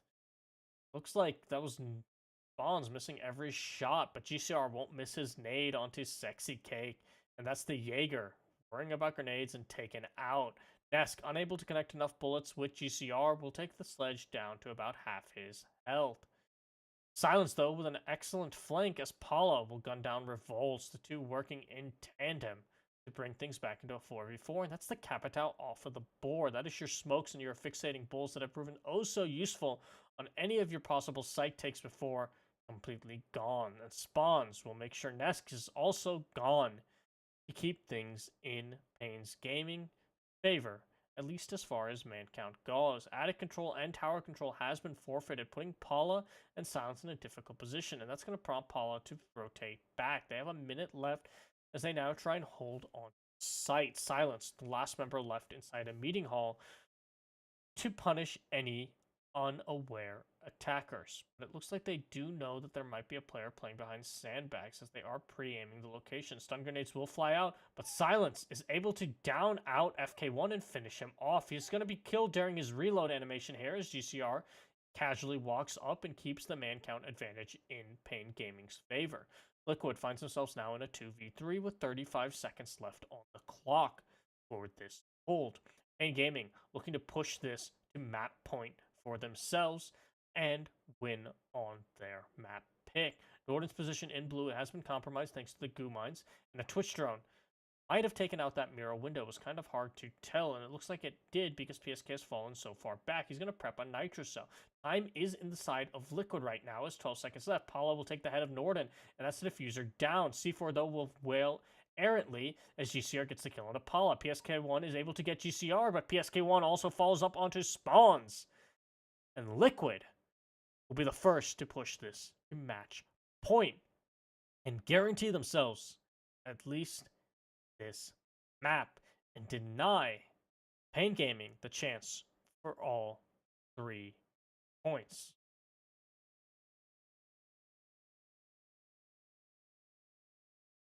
An impressive showing from PSK1 in particular to just hold down the site under fire. Pain Gaming just running up against the clock despite having plenty of time prior for this execute, electing to go in the last few seconds, wary of being gunned down when they go for the drops in the hatches. Once the mirror window had been opened, they could have possibly even pushed the backside on the tower stairs, maybe play one person on the hatch. They had the manpower for it, but regardless, they didn't, and now Liquid are looking to close things out on this top hold.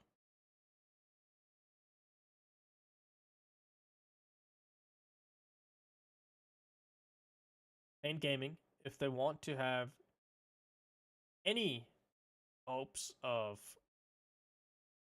well, making it to playoffs, is, I believe, a lost. No, they are still possibly in the running as they can get a total of 15 points.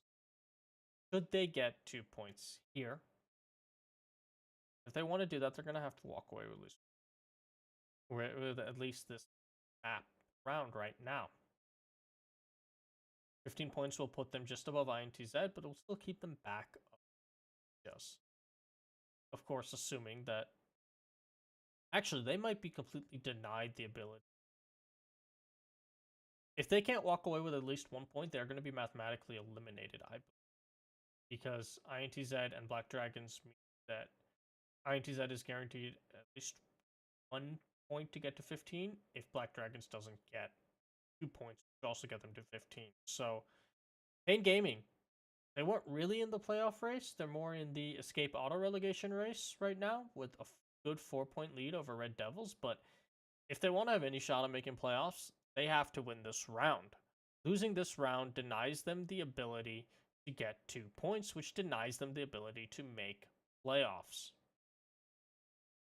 It's still going to be extremely difficult even if they get these 2 points, and it's going to be even harder as Nesk takes down FK1.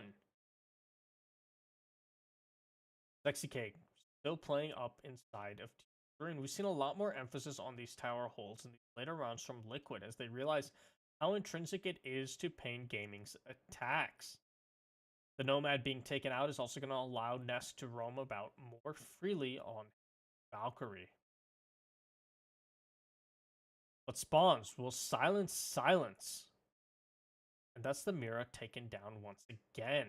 This proved to be detrimental last time Liquid lost sight, as losing silence playing on the bunks cost them the ability to play the 2 power positions on the top floor. Paulo, though, is going to delete GCR before he can be even a threat for Sexy Cake. And the sledge fall. 55 seconds left to go as Norden has been called to push in the rest of his team, Bonds and Revolts, from this Armory side take. Revolts is going to go down and try and clear out some of the players below. That's going to be Paula and Nesk he's going to be running into. But Paula gets the call to just rotate up to the white stairs as Norden is working his way past to Generator. Spawns sees the head of one player but is unable to connect any shots in return, and PSK continues to live side of the kitchen. Sexy Cake still on the tower side as Norden starts to bait out the first plant. He'll take about half of his health in damage as the plant is going down. Sexy Cake able to connect the kill onto Revolts, and Norden's going to have to fall off of the plant to finish off Sexy Cake. Nesk with an easy kill onto Norden, but spawns there with a double to try and clutch things up, but it's not enough for his team as he runs out of time, and Liquid will take the first map. An impressive attempt from Spawns at the very end there with the pistol out, charging through, but ultimately, time was once again not on their side, and Liquid walk away the victors of that map, guaranteeing themselves at least 1 point, and more importantly for Pain Gaming, denying them the 2 points, try and push into playoffs. It was an unlikely run, but now it's a mathematically possible. Still, they're in a good position to stave off Red Devils' possible comeback. Of course, Red Devils have been having a terrible BR6 season, much like they had a horrible second half of Pro League. Unable to chain together a single win in this half. They have 3 draws to their name, and that's it. And that means they have a total of 3 points. So, yeah. Red Devils, though, they were able to stave off getting relegated by Yeah Gaming in what was a very close match, but also a questionable match, as a lot of those rounds were huge man advantages for one side or the other, and then they lost them for reasons that are hard to phantom or figure out. So we'll see if Red Devils can take any of the momentum of saving their Pro League spot into this BR6 and make Pain auto-relegated in another league, but it's unlikely, to say the least. As, yeah, Pain Gaming still has a 4-point lead over Red Devils, and Red Devils only has 3 matches to make up that 4-point lead. They need to win 2 games and hope Pain loses their games, basically. It's doable, but not easy, and especially not with the form that Red Devils has been showing. Of course, bear in mind that in BR6, there's still going to be relegation matches that have to be played for all the teams that don't make playoffs regardless. So just because they escape auto-relegation does not mean they're safe. And Red Devils has a really, really tough back end. They have to go up against Immortals on June 9th, Liquid on June 23rd, and then they have INTZ on July 7th, which is probably their most winnable match, but INTZ has been doing a phenomenal job on BR6. They're currently in 4th place. So it's going to be very, very difficult for Red Devils to even have any hopes of clawing their way out. So Pain Gaming can at least be confident in not being auto-relegated regardless of the outcome of the match, but they likely still want to try and put as much distance as possible between teams below. Liquid, on the other hand, guaranteeing themselves at least a point from this matchup, are going to be fairly content, as that's going to widen their lead over Faze by now 2 points. Not necessarily the greatest lead in the world, more than enough, considering that Faze Clan would now have to flat out win a match when Liquid flat out loses one. And every point that Liquid can get here is just going to make their life up in first seed even more cozy, as I think they are now untouchable in that position, sitting at 23 points outside of Faze Clan. As yes, Nip can't catch them, as they can only get a max of 6 more points, which would bring them to 22. They'd be 1 point back of Liquid. And INTZ, the team that is at 14 points and has 3 matches, could get 23 points, but I believe Liquid has the tiebreaker over INTZ as they beat them 2-0 in round 4. And I'll see, when was the last time that they matched up? And yeah, that was round 11. So they beat them. So they will have the tiebreaker of INTZ. So Liquid, outside of Faze Gaming, cannot be knocked out of their first seed position. And because they can't be knocked out of the first seed position outside of Faze, means that they can't be knocked lower than second seed. So they are guaranteed to be in the second round of the playoffs, regardless of the outcomes of the rest of their season. A very comfortable position to sit in. As not only does that mean that they don't have to play, they have to play one less best of 3 match, but it also confirms that they're going to be guaranteed to have at least the third place prize pool of 50,000 Brazilian Rios, I believe, are the terminology, or 12,643 US dollars, assuming these prize pools are accurate on Wikipedia. But moving on into Bank. Liquid banning out the Nomad and the Clash.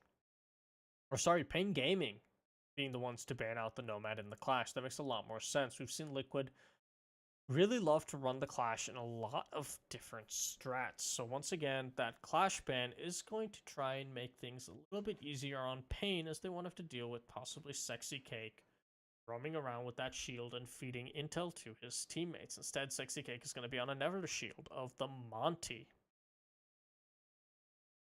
The Glaz and Echo bans, of course, being fairly straightforward and standard, so there's no real surprise there. And actually, it was Liquid that banned out. No, it was Pain that banned out the Clash. Sorry that I didn't catch that at the beginning. My mistake. We haven't seen a lot of use of the 6-pick there. We did just now see it as, I believe, spawns swapped onto the Legion.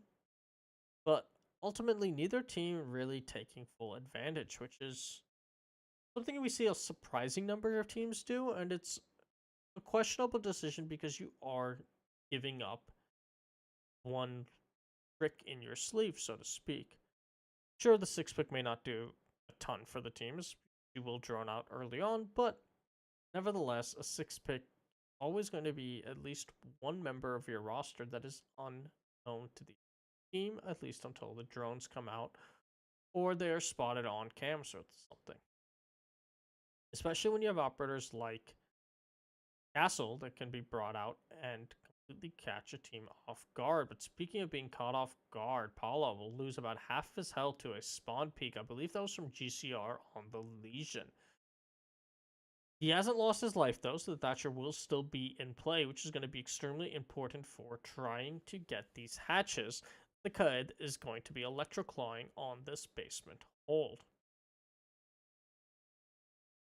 GCR with the Legion will be playing at the top of Blue Stairs, position that we see most teams playing nowadays when defending this bottom site. But a wide variety of strategies are involved. Sometimes we'll see a Clash setup, sometimes we'll see an Elo, either with the shotgun or with the SMG, but often with the deployable shield in the doorway and set up to try and slow down the pushes. Or we might see Jaegers set up with their ADSs or for protecting themselves or someone else. And we've even seen the shotgun Jaeger come out for this Blue Stairs hold, where denying it seems to be of the utmost importance. The Electroclaw has been stalling out Liquid's attempts to open up the hatch, but it won't stall out their attempts to open up Norden on the Mira, who will be taken down. Thatcher will come in with the EMPs to allow Liquid to open up the hatch in open area as well, using the Hibana. And having both hard breachers available is going to make this basement attack for Bank much easier for Team Liquid, as they won't have any real troubles getting the hatches. And Nesk, getting an early pick now onto the Maestro of FK1, will get the first kill of the round. that's going to be garage control available to the Nesk, a position we've seen so many teams love to just send one player on either a mid-round or late-round flank in and start shutting down the defensive anchors set up. Pengu in particular is very commonly on that strategy with the Hibana. Paulo's going to get another kill onto Revolts as he looks up at the hatch after being flamed out of position. And Liquid, despite only having 40 seconds left in the round, are looking in top shape to clean things up. GCR, though, has still been playing blue stairs, so he'll take down Paula. PSK will get the refrag onto GCR as Nesk gets another onto Spawns, and a third for Nesk onto Norden. That's going to be Team Liquid taking round number 1 in dominant fashion. Pain Gaming just looking lost as towards where the pushes might be coming from. Looked like Nesk's position just wasn't called out properly, or the players weren't able to capitalize on any possible trades. And their hold of server went on a bit too long and fell apart. They were able to waste a lot of time on server stairs and deny the hatch for quite a while. But every team that we've seen a hold onto blue stairs and server themselves typically falls off of the position the moment it seems like the hatch is going to start getting opened. The stairs are going to start getting pushed, or a player is flanking through garage and having success. Because at that point, the defenders' lives become all the more important, and they'll pull back to site and play the utility game, because Bank is such an effective site to play the utility game.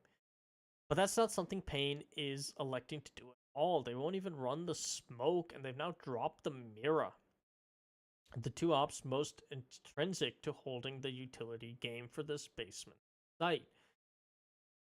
Granted, when you have a Hibana and a Thermite available, it does make the utility game harder, as you can open up all of the hatches and walls that you need, but Liquid in that last round, they were pushing into the site with about 40 seconds.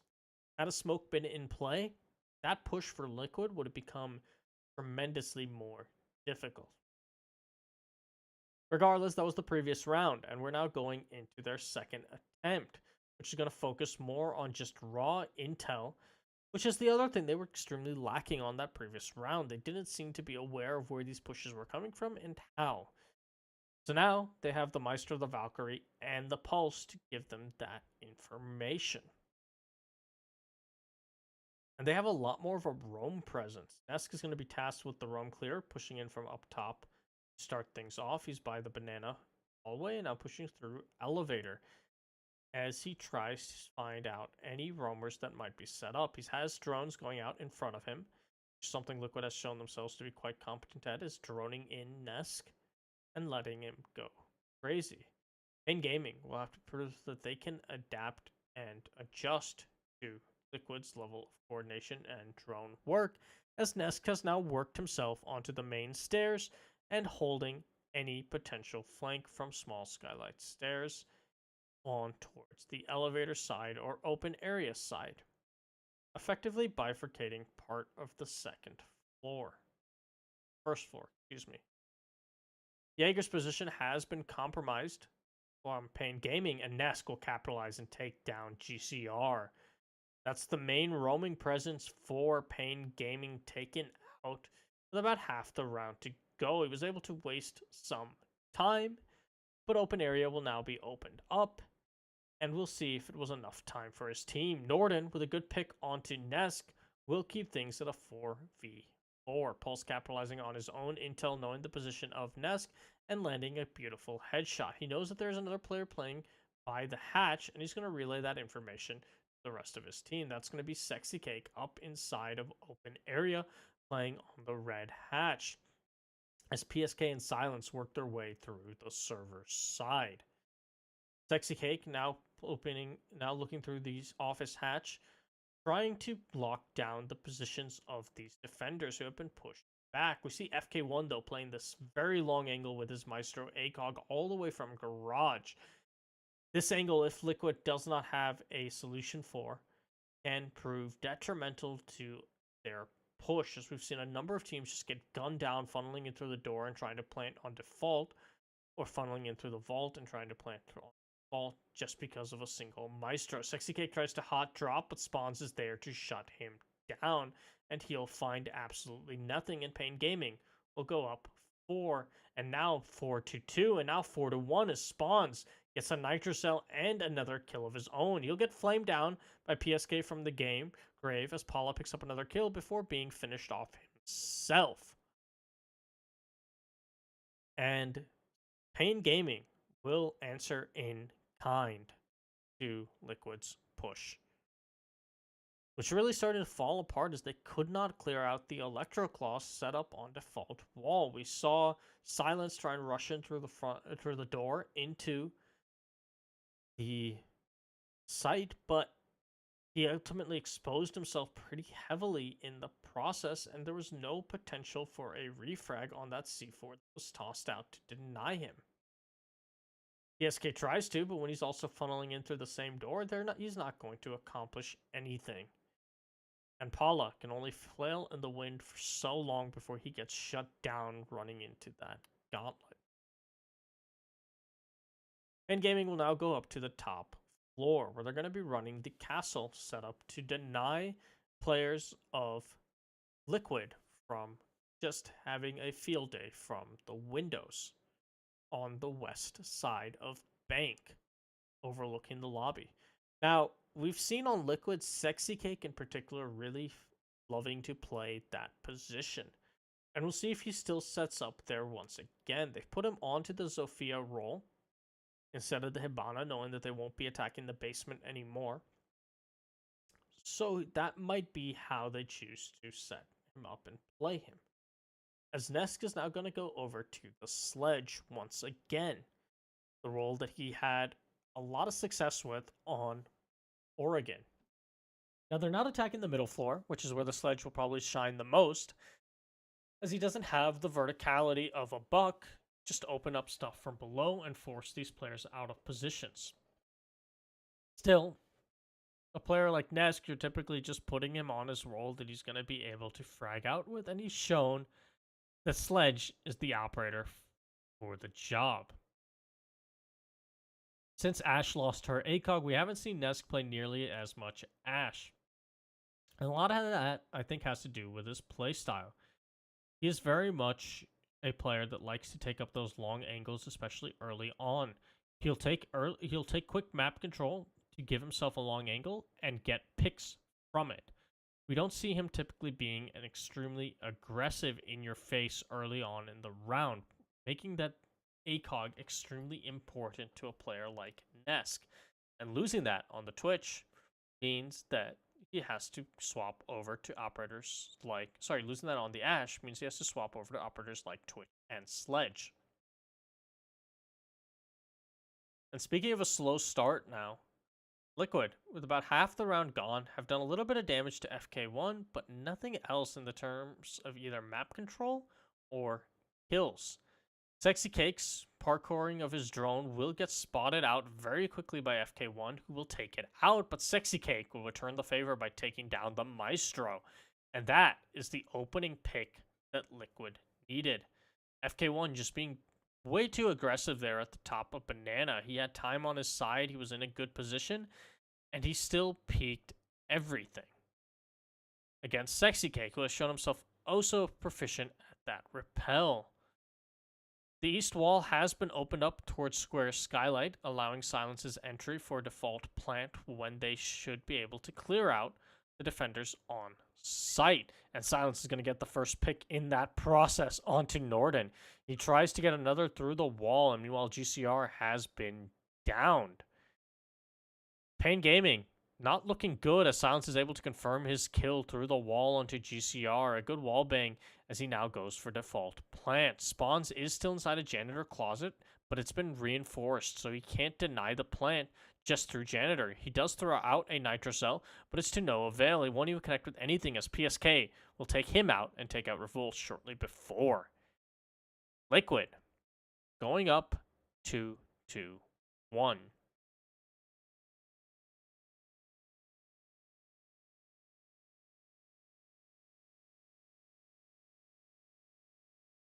A lot of that round coming down to just FK1 being so aggressive gave the opening into the site that Liquid needed. Once they took down the Meister, they knew that those Evil Eyes would no longer be able to rotate and deny their pushes as effectively, and you take that Alda off of the board, as well as a lot of the long angles that he can play. And at that point, it was just a straight push from the east. Silence either having intel from his teammates or just game sense, getting a excellent down through the wall and later confirming that kill onto GCR just made matters worse. Especially when Norden is slow peeking the opened up thermited wall as a castle.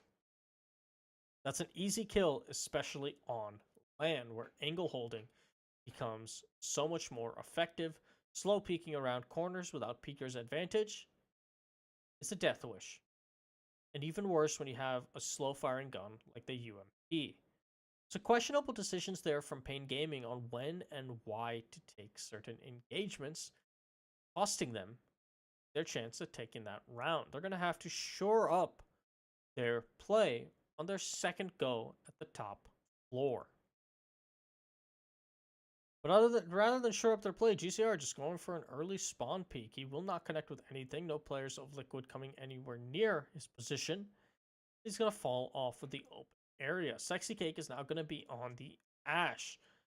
Running still that G36 with the ACOG so he can play those long angles from the windows. Likely an adjustment made to take out the castle barricades from afar because Zofia wouldn't be effective. GCR does get one onto Paula, but Nesk is able to breed frag onto GCR. So that's going to be a 1-for-1 trade, but the Thatcher being taken out so early on could prove disastrous for Liquid. The frag grenade goes flying out from Nesk, but is unable to connect with anyone. A good attempt to clear out players playing near the janitor wall, and it looked like Spawns was kind of close, but he wasn't close enough to the nade. He'll escape with almost all of his health intact, taking just the slightest sliver of damage. Sexy Cake, though, still playing onto these northern windows, as FK1 once again looks to take the challenge. This did not work out well for him last time, and Sexy Cake is now positioning his drone on top of the chandelier, and this time it's not been shot by the Maestro, who was not paying attention or ready for it. Silence will take out Spawns, so the coach of Liquid showing up once again on his supporting role. As Sexy Cake has repositioned over to the west windows. We're seeing that Ash pick now come into fruition as he's able to take down the castle barricades just from these windows in a way he couldn't with Sophia. The Maestro will take one bullet of damage to his shoulder, but will shrug it off as he pushes up to try and defend his teammates. But Silence with his second of the round onto Norden is keeping things firmly in Liquid's favor, and they still have a minute to work with only two remaining players on Pain Gaming. That's the Mira and the Maestro in a 2v4 situation, as they now try and defend from the onslaught of Liquid coming in from the square side. Sexy Cake has now completely repositioned over to the north side, and he will get a pick from the windows onto FK1, once again showing himself as one of the best window players, at least within Latin America. Revolts in a 1v4 as the Mirror. He'll get the head of Nesk, so that's a good start, and he denies the plant by Silence, but he'll be gunned down while trying to revault to the safety of his mirror window by PSK. What looked to be an almost impossible clutch swinging his way will get foiled by the vaulting mechanics of Siege. And Liquid will go up 3-1. Looking in good position to win out their map pick and win this match. Pain Gaming is going to have to show something very different on their final two defenses if they want to have a hope of tying up the defensive set.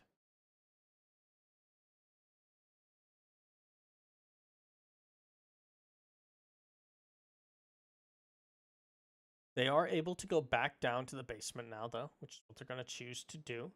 We're going to see 6 picks come out from both teams. Jaeger for the Mute and the Zofia to the Hibana. Nothing crazy or surprising there. GCR on the Mute instead of the Jaeger is going to be nice for the intel denial capabilities. that will stall out Liquid's droning, which has proven to be so effective in this matchup.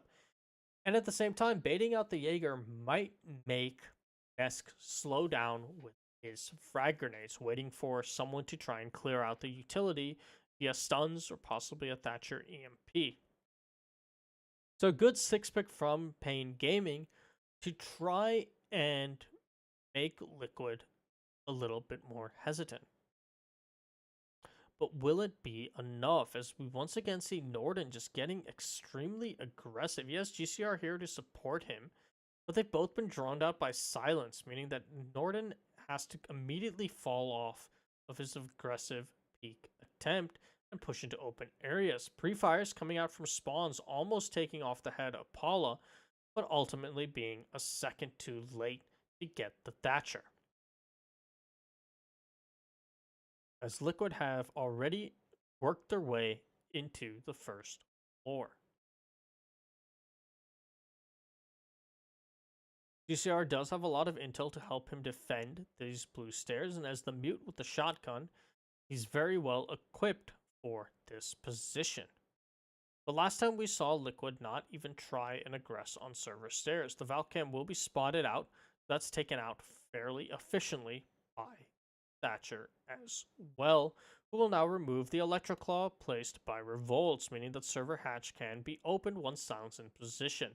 Drones will reveal that GCR is playing still at the top of blue stairs, as he'll now peek out and try and get a kill onto Paula, but he'll connect with absolutely nothing as Paula was behind the cover of the pillar, and GCR will make the call to rotate back to site. A good call at this point in time as he has wasted half the round, but he's actually going to get aggressive on the hatch once again, effectively locking himself inside a server. Norden getting the first kill of the round onto Sexy Cake, and that's the Hibana off the table. GCR has managed to work his way back into the site where it's likely he will play, but the Valcam is feeding him a lot of intel on the position of the players playing the hatch, and Revolts will take down Nesk. And Pain Gaming looking alive in this round and trying to win it. The Valve camera set up inside of Square, still revealing all the information necessary to Pain Gaming to know how the remaining members of Liquid want to take this server push. That's going to be intrinsic information for Spawns and Norden, who are likely still on their roams, to try and get their flanks. Paula has been called in for the flank watch as Norden comes up the elevator stairs. He sees Paula and he's firing off some shots. He'll manage to take down the Thatcher, and Silence has to be called in for the refrag as PSK is on a one-man mission to clear out site. Spawns holding that long angle towards the server with the reflex of the Valkyrie, but it doesn't matter as GCR is there to shut down PSK, and FK1 will gun down Silence with the Alda. Pain Gaming locking out their basement hold with a flawless defense. A much tighter, a much cleaner approach by Pain Gaming this time around, not getting too aggressive, not throwing away their lives in positions that they didn't need to play, instead making the proper calls to pull off, peel back, and play the site, and let the two roamers that were off in less dangerous positions be the ones for that flank potential. And we saw Norden just have an excellent time on his Pulse roam. Picking off the Hibana with that C4 wherever she was, proving to be extremely detrimental as we're not even sure how many hatches she took out for Liquid before her death. Unfortunately for Pain now, they will have to go up to the top floor as they won't gamble with any of the other sites on Bank. They want to try and win their secondary site, which they have failed to do so thus far. Liquid have had excellent success pushing this site. A Sexy Cake is now going to be on Zofia once again. Not running the Ash that he used to open up the castle barricades, and instead liking the reliability of that M762, the AK that Zofia gets. course, it might also be that he just wants to run the Claymores, or have the concussion ability of the Zofia, or just a comfort pick. As Ashe and Zofia are very similar operators, but with different roles. Now, with the castle barricades set up the way they are, can be argued that the Ashe would be better at the position that Sexy Cake wants to play, but the gun of Zofia is typically more reliable than the G36C at said range. Liquid, though, once again, going for what looks to be the same square side push. And Sexy Cake showing off his window prowess by yet again gunning FK1. The Meister just being far too aggressive on trying to deny Sexy Cake on the windows and losing every single round. There hasn't been a single round where Sexy Cake hasn't picked off FK1 from the windows. It's been in different positions to FK1's credit, at least. He hasn't been picked off from necessarily the same position every single time. But nevertheless, he is throwing away his life to Sexy Cake playing these windows repeatedly and is putting Pain into 4v5s on this top site, which is a large part of why they can't hold on to it at all. They've never had the support of the Meister that they want to have, and now they won't even have the support of the Jaeger as Nesk takes down GCR.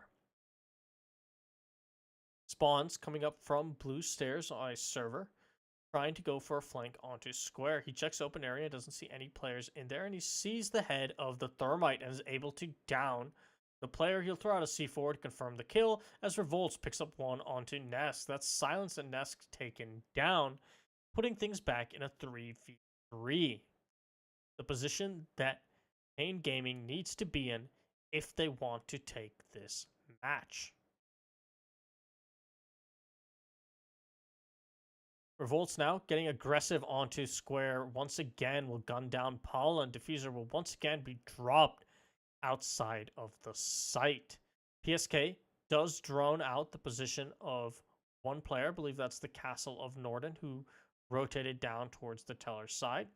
As Sexy Cake continues to play the windows, PSK and Sexy Cake will have to work their way out, but it's all going to be up to PSK as Revolts will jump out onto Sexy Cake, putting PSK in a 1v3 with 30 seconds to go. It is functionally a 1v2 as the Mira is so far off that she won't be any threat to the rest of this round as a 3 armor, but it doesn't matter. Spawns is there to take the head of the Capitao. And Pain Gaming will tie up the half 3-3 as they look to walk away from this matchup with 1 point.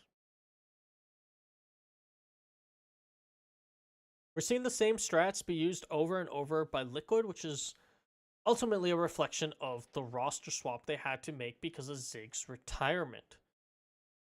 Having to bring on their coach, while still their coach, so he does know their strats, will ultimately limit their ability to use whatever catalog of strats they have built up, as they can only dry run with him so many strats on so many maps for him to try and pick up, and the more overcomplicated it gets, the more he has to learn, the less effective he's going to be on every single one of those attacks. Ultimately, Liquid has been having to kind of play around Silence, letting him go in and open up the wall they need to be in. If he gets picks in the process, that's great, and he has been doing an excellent job on that in that role that he has been required to play.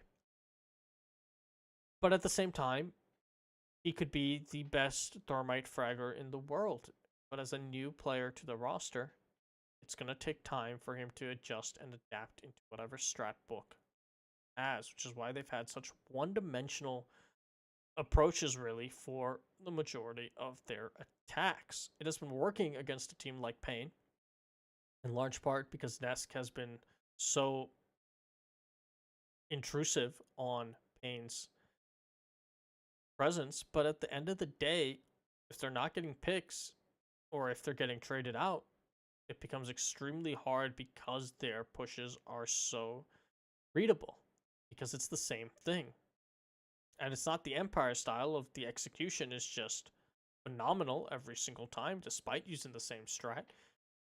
No, these are not strats meant to be run into the ground quite like that, and they don't have that level of execution and coordination because it's a new team. So it's going to take them a bit to recoup. And Pain Gaming has already shown that they can hang with Liquid even when Liquid is quote unquote at full strength. Now they haven't shown that they can hang with any other team, but they did manage to hang with Liquid, and Silence is going to do a lot of damage to the Thatcher of Spawns, who just kind of turns his back. But he'll take the head of Paula in exchange. He is down to about 5 health, so a single goo mine could take him out. Nesk, uncharacteristically missing a few shots, though, will allow Pain Gaming just access in to the other site as the plant goes down. Silence, though, is able to gun down Norden as PSK picks up another onto spawns. GCR with 2 onto Silence and PSK, but Nesk is there to refrag onto GCR, leaving Liquid and Pain Gaming in a 2v2 situation. Nesk and Sexy Cake, the rush of Pain Gaming, just not working out the way they wanted to, despite a lot of missed shots from the side of Liquid. Now Diffuser has been dropped deep inside of sight and will be extremely difficult to be recovered by Pain Gaming. They do still have the Capitao, and if they're able to drone out Sexy Cake, it could even potentially burn out the Smoke, who is kind of trapped in his position. And in fact, Revolts will see his feet and will light up Sexy Cake, but is unable to confirm the kill. He does flame out the 2 positions that he believes the Smoke will retreat to, and checks the 3rd. And he does see him, but he's unable to fire out any shots. Sexy Cake downing out the Capitao and going to gas him away, effectively leaving FK1 in a 1v2 situation. He's able to make it to Revolts, who does not breathe in any of the gas miraculously, and res him. Sexy Cake is extremely low on health, but so is Revolts, who was unable to connect the shots necessary to take out the Smoke. Diffuser still dropped, and Nesk now the one playing the hatch. He'll take out the head of FK1, and it's going to be all up to Revolts in a 1v2 situation with 20 health, the shotgun of Sexy Cake there to shut him down. Beautiful flick shot from Nesk onto the player, dropping the hatch and decapitating FK1, the only full health player left for Pain Gaming, and denying any salvaging of that round.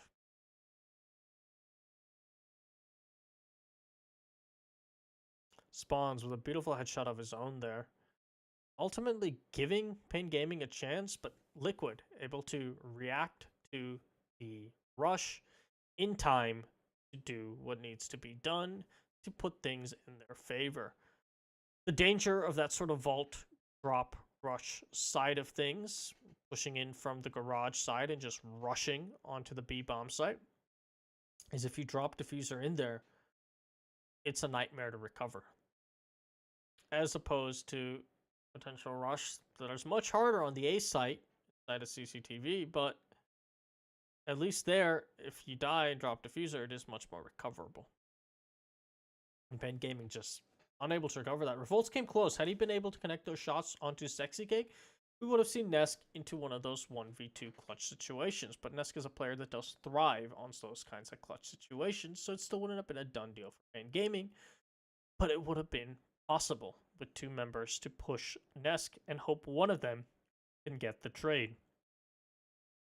Nesk with 8 kills, so not the standout dominant performance that he had on Oregon, but nevertheless proving that he is his team's star fragger once again.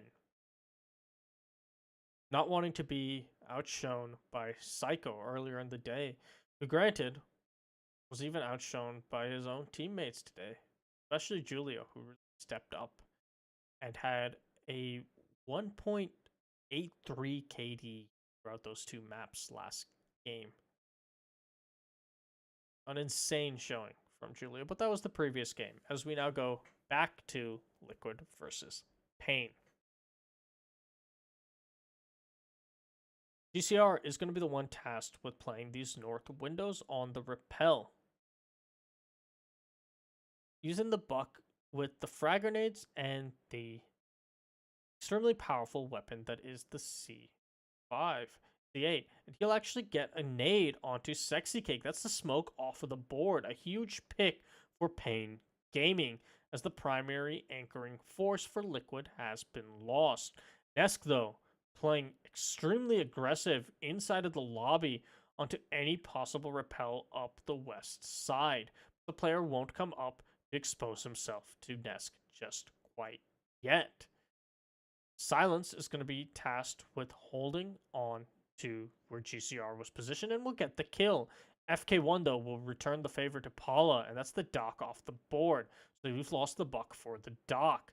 Silence, though, is now left to try and contest across to square as the Thermite is able to open up the wall pretty handedly. Nesk still on a deep roam and open area means that the rest of his team is going to have to hold off the 4-on-2 onslaught by themselves, at least until the Valkyrie is able to return.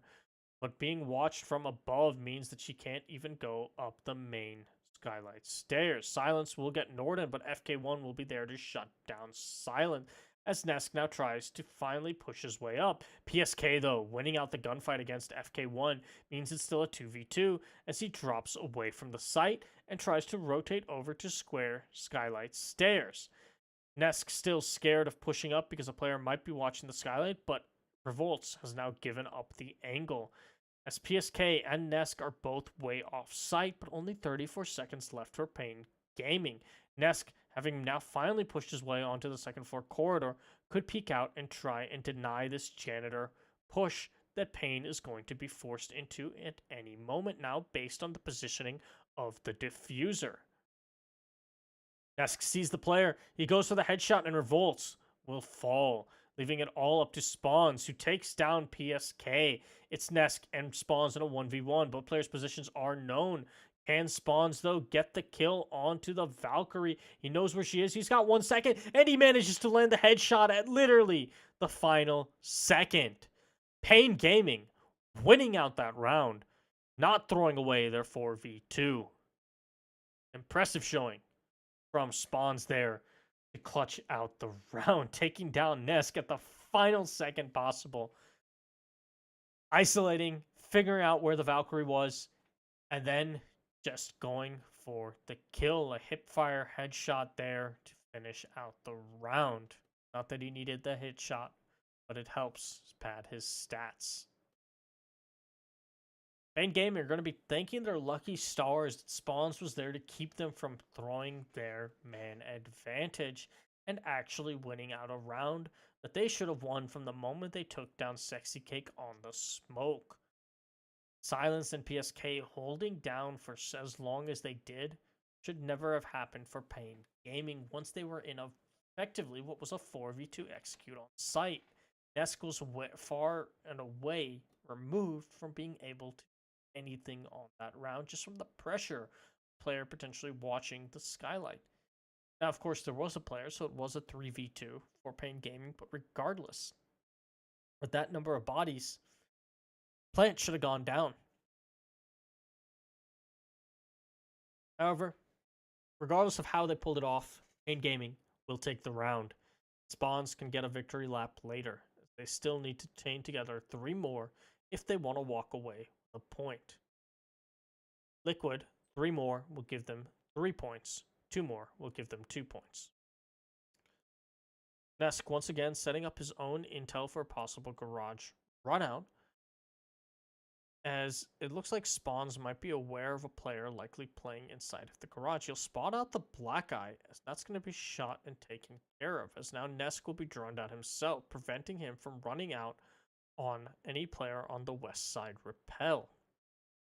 Good drone work from Pain Gaming, shutting down what could have been a potentially devastating runout from Nesk.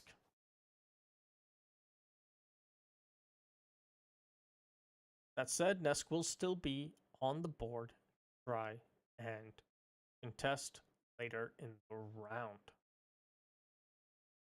Silence, seeing the back of GCR, will land 1 bullet onto the buck, bringing him down to about 70 HP. And making him wary about going back onto his rappel, as Nesk will take down Norden. That's the Thermite off the board before he can even open up the panels, and Nesk will get another onto FK1. A huge start for Liquid, as both players trying to push into square have been taken out. Nesk now on the roam inside of the lobby, trying to add to his kills. GCR is on rappel, and he's going to take the head of Sexy Cake. So once again, the smoke has been taken off of the board, but this time far later in the round, and after already Pain has lost 2 members. Does know the position of 2 of Liquid, but is that going to be enough to capitalize as Nesk once again finds himself onto the elevator stairs, waiting for a chance to return up? GCR takes the head of silence with a beautiful headshot to keep Pain Gaming in this at a 3v3. But Nesk, having pushed his way into the second floor corridor, can now ingress onto the janitor hallway. As the final 50 seconds of the round tick down, Revolts is wary of the potential flank that Ness can pull, as he does know about that position, but he's not able to capitalize on the kill as Ness will take him out. Paulo will get the kill onto GCR, and it's all up to Spawns, who's pushing up his lonesome down through lobby stairs. He's at the top of the red stairs, but he has a dock in his way. He has barbed wire in his way. Paula's going to be the one to gun him down, and Liquid will go up 5-4, 1 round away from guaranteeing themselves 2 points.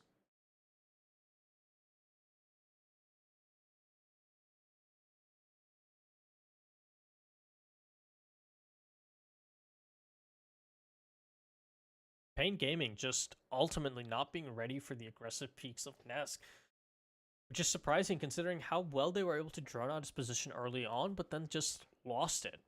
And Nesk, with 1 well-timed flank up square stairs, gets 2 kills, one of which is your Thermite.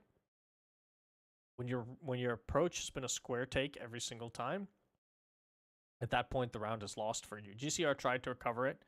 He was able to pick up 2 kills in the process, but there's only so much that those picks can even do when you can't even open up the primary wall of approach.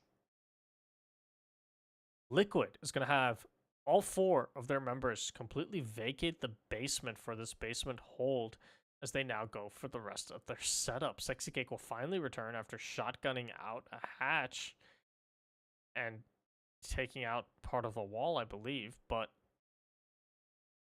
it's going to be a peculiar setup from Liquid, to say the least, as they won't have a lot of time to do any sort of reinforcing on site proper. Said this seems to be much more of a roam heavy setup from the side of Liquid. And when Nesk is getting 12 kills himself on his roams, may as well give him some more support and help in the process, right? It's going to be up to Pain Gaming to demonstrate that they can roam clear, something that they haven't been required to really do throughout this matchup. FK1 rocking the old SK Gaming skin on the Twitch, that carbon fiber FAMAS skin, and he'll drone out the position of PSK as he pulls into the server windows, having to fight against his own server door. 2 ADSs set up on top of the server stairs, allowing the Jaeger to play it more comfortably. And it looks like he's actually there to support, I believe Sexy Cake was the player they set up in that position. Twitch Drone will take care of Nesk's position and force the Valkyrie to fall further back. Pain Gaming showing an efficient roam clear so far, even if they haven't gotten any picks, and indeed it will be Sexy Cake playing on server stairs with the Jaeger ADSs to support him. Dangerous position for the smoke as he can be taken out early on, but still an effective one that he can play. GCR missing some shots through the floorboards will allow PSK below him, Paula below him to survive. Nest now going for the flank from the lobby stairs, and you'll see the sledge and take out GCR. Nesk up to 13 kills in this match, or in this map, as he's now looking to continue to add to his total. Spawns playing on the north side windows as FK1 will timely take down Paulo, who's in that earlier engagement with Sledge. But only a minute 10 to go, and Liquid is still given free roam of as much of the map as they want. Pain Gaming really not showing any sort of effective roam clear on what is a do or die round for them if they want to walk away with any at all. Bear in mind, a draw against Liquid right now would deny them any points, giving Red Devils more of a potential matchup. A slim one, but still a potential. FK1 will take out Nesk, though. Just like that, Pain Gaming might have the edge they need for this attack. Peculiar to see that they're only running one hard breach on these basement attacks as well, not having the Hibana and instead just relying on the Thermite. But FK1 getting his third kill of the round means just need fragging at this point, apparently. But only 25 seconds left for them to work out of on the most utility-focused site in the map. Now, they don't have a lot of denial they have to worry about. The Maestro camps could potentially be denial, but it's not effectively that approach, as FK1 works his way in to try and get his fourth kill. Silence is getting burned out of position, and Revolts will gun him down. It's all up to PSK in a 1v4. He gets one, he gets two. It's a 1v2. This is winnable as he gets the third. That's Norden taken down. PSK left in a 1v1 against Revolt, who's going to retreat all the way over to the hatch. The Jaeger, wary of any positions that the Capitao could be, and he knows that he's going to be trying to go for the hatch. He's just going to be watching that angle, waiting for Revolts to show himself. PSK and Revolts just in a standoff. One of them's going to have to bait, and that's going to be PSK as he starts to go for the defuse and gets off. But Revolts is wary of the fact that that would be the plan as a stun grenade goes out, trying to blind the Jaeger, but to no avail. PSK gets on the defuse, and it looks like he has enough time. Liquid clutching out that round. PSK with an amazing 1v4 post-plant clutch. Liquid just on fire. And Revolts, the fireman himself, being the final casualty to PSK's magic. As Liquid pushes this to map point, guaranteeing themselves 2 points in this matchup, and they're looking to get their third, putting themselves ahead of Faze by a total of 4 points should they collect this third match, making it that Faze would have to win 2 games, while Liquid drops in order to catch up to their competitors for that first seed position. Bear in mind, by confirming those 2 points, Liquid has also confirmed that they cannot drop lower than the second seed in BR6, meaning that they are guaranteed in round 2 of the playoffs and guaranteeing themselves their prize pool of at least the third place prize pool position. As Liquid will now go to the middle floor for what they hope to be their final defense, and what Pain will fight back for. But at this point, Pain Gaming, they have no shot at points in this matchup. They were already eliminated from the potential to even try and get into playoffs earlier when they lost Oregon.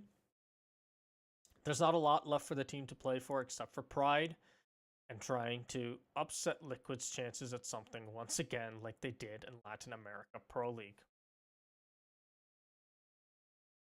But we'll see if Liquid even lets that happen, as losing a 4v1 is probably one of the most demoralizing positions a team can be in any match. Those are the rounds that you look at and you say, we should have won that. The fact that we couldn't win that, that's going to hurt us later in the rounds. That's going to put your confidence just in the ground when a player like PSK clutches up against you in a 1v4. Yes, just going for a long angle with the Valkyrie. He'll trade some damage back, but take more in kind than he dished out. As Pain Gaming trying to salvage what little of this map is left available to them. Ness will get healed up by the dog, making him actually the winner of that engagement with GCR, who took about 10 damage. So not really much of a win, but nevertheless, still an engagement that occurred. We see a lot of window play coming out from Pain Gaming, with Norden on the Thermite, with Diffuser actually being the most aggressively in. Sexy Cake running the Mate 70 Jaeger and taking down FK1, the Twitch having his back to Janitor. And this top floor clear that Pain Gaming is required to do to even approach the bottom site is looking more and more difficult. GCR, though, has worked his way in. He's going to start peeking some of the pre-made floors. He doesn't want to give away his position to the Jaeger playing inside a Janitor closet just yet. He does see the dock, and Paula's going to lose his head. So things will now be a 4v4. Pain Gaming still having a fighting chance in this round, but Nesk quickly making their hopes and dreams die as he takes the head of GCR. Sexy Cake with another M870 kill onto Norden, and Revolts will get the trade. But it's now 2v3 that Pain Gaming has to work their way out of. Revolts and Spawns left alone. Spawns all the way outside still, meaning Revolts is the only one in the building. He has 50 seconds to work with, as Spawns still playing the windows. His position compromised because of the bullets he shot out. It's effectively all up to Revolts right now until Spawns decides to come inside, but Nesk will shut down Revolts while he's still on his drone, and it's all up to Spawns. His position is known.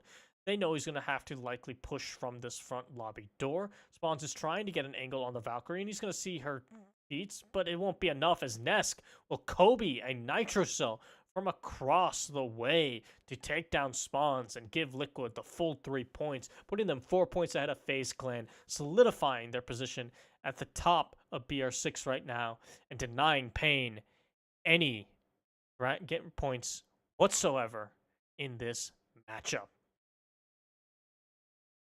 That's going to do it for my cast for today. I hope you enjoyed watching. As always, this VOD will be going on YouTube probably by tomorrow morning. And until then, my throat is extremely dry. I can finally break my fast. But I hope you enjoyed watching. I had a lot of fun casting. We won't be back until June the 6th or the 9th, I believe. Let me double check. The 9th. We won't be back until June 9th. So until then, I hope you guys enjoy. Milan will be a blast. We got to see some of Faze today who are going to be going to represent Latin America at Milan. The other team did not play today. That was Immortals. And regardless, I hope you guys enjoyed. As always, feedback is greatly appreciated. You can reach me either on Twitch Whispers or YouTube comments or even DM me on Reddit. But regardless, I hope you guys enjoyed. Have a nice night. Adios.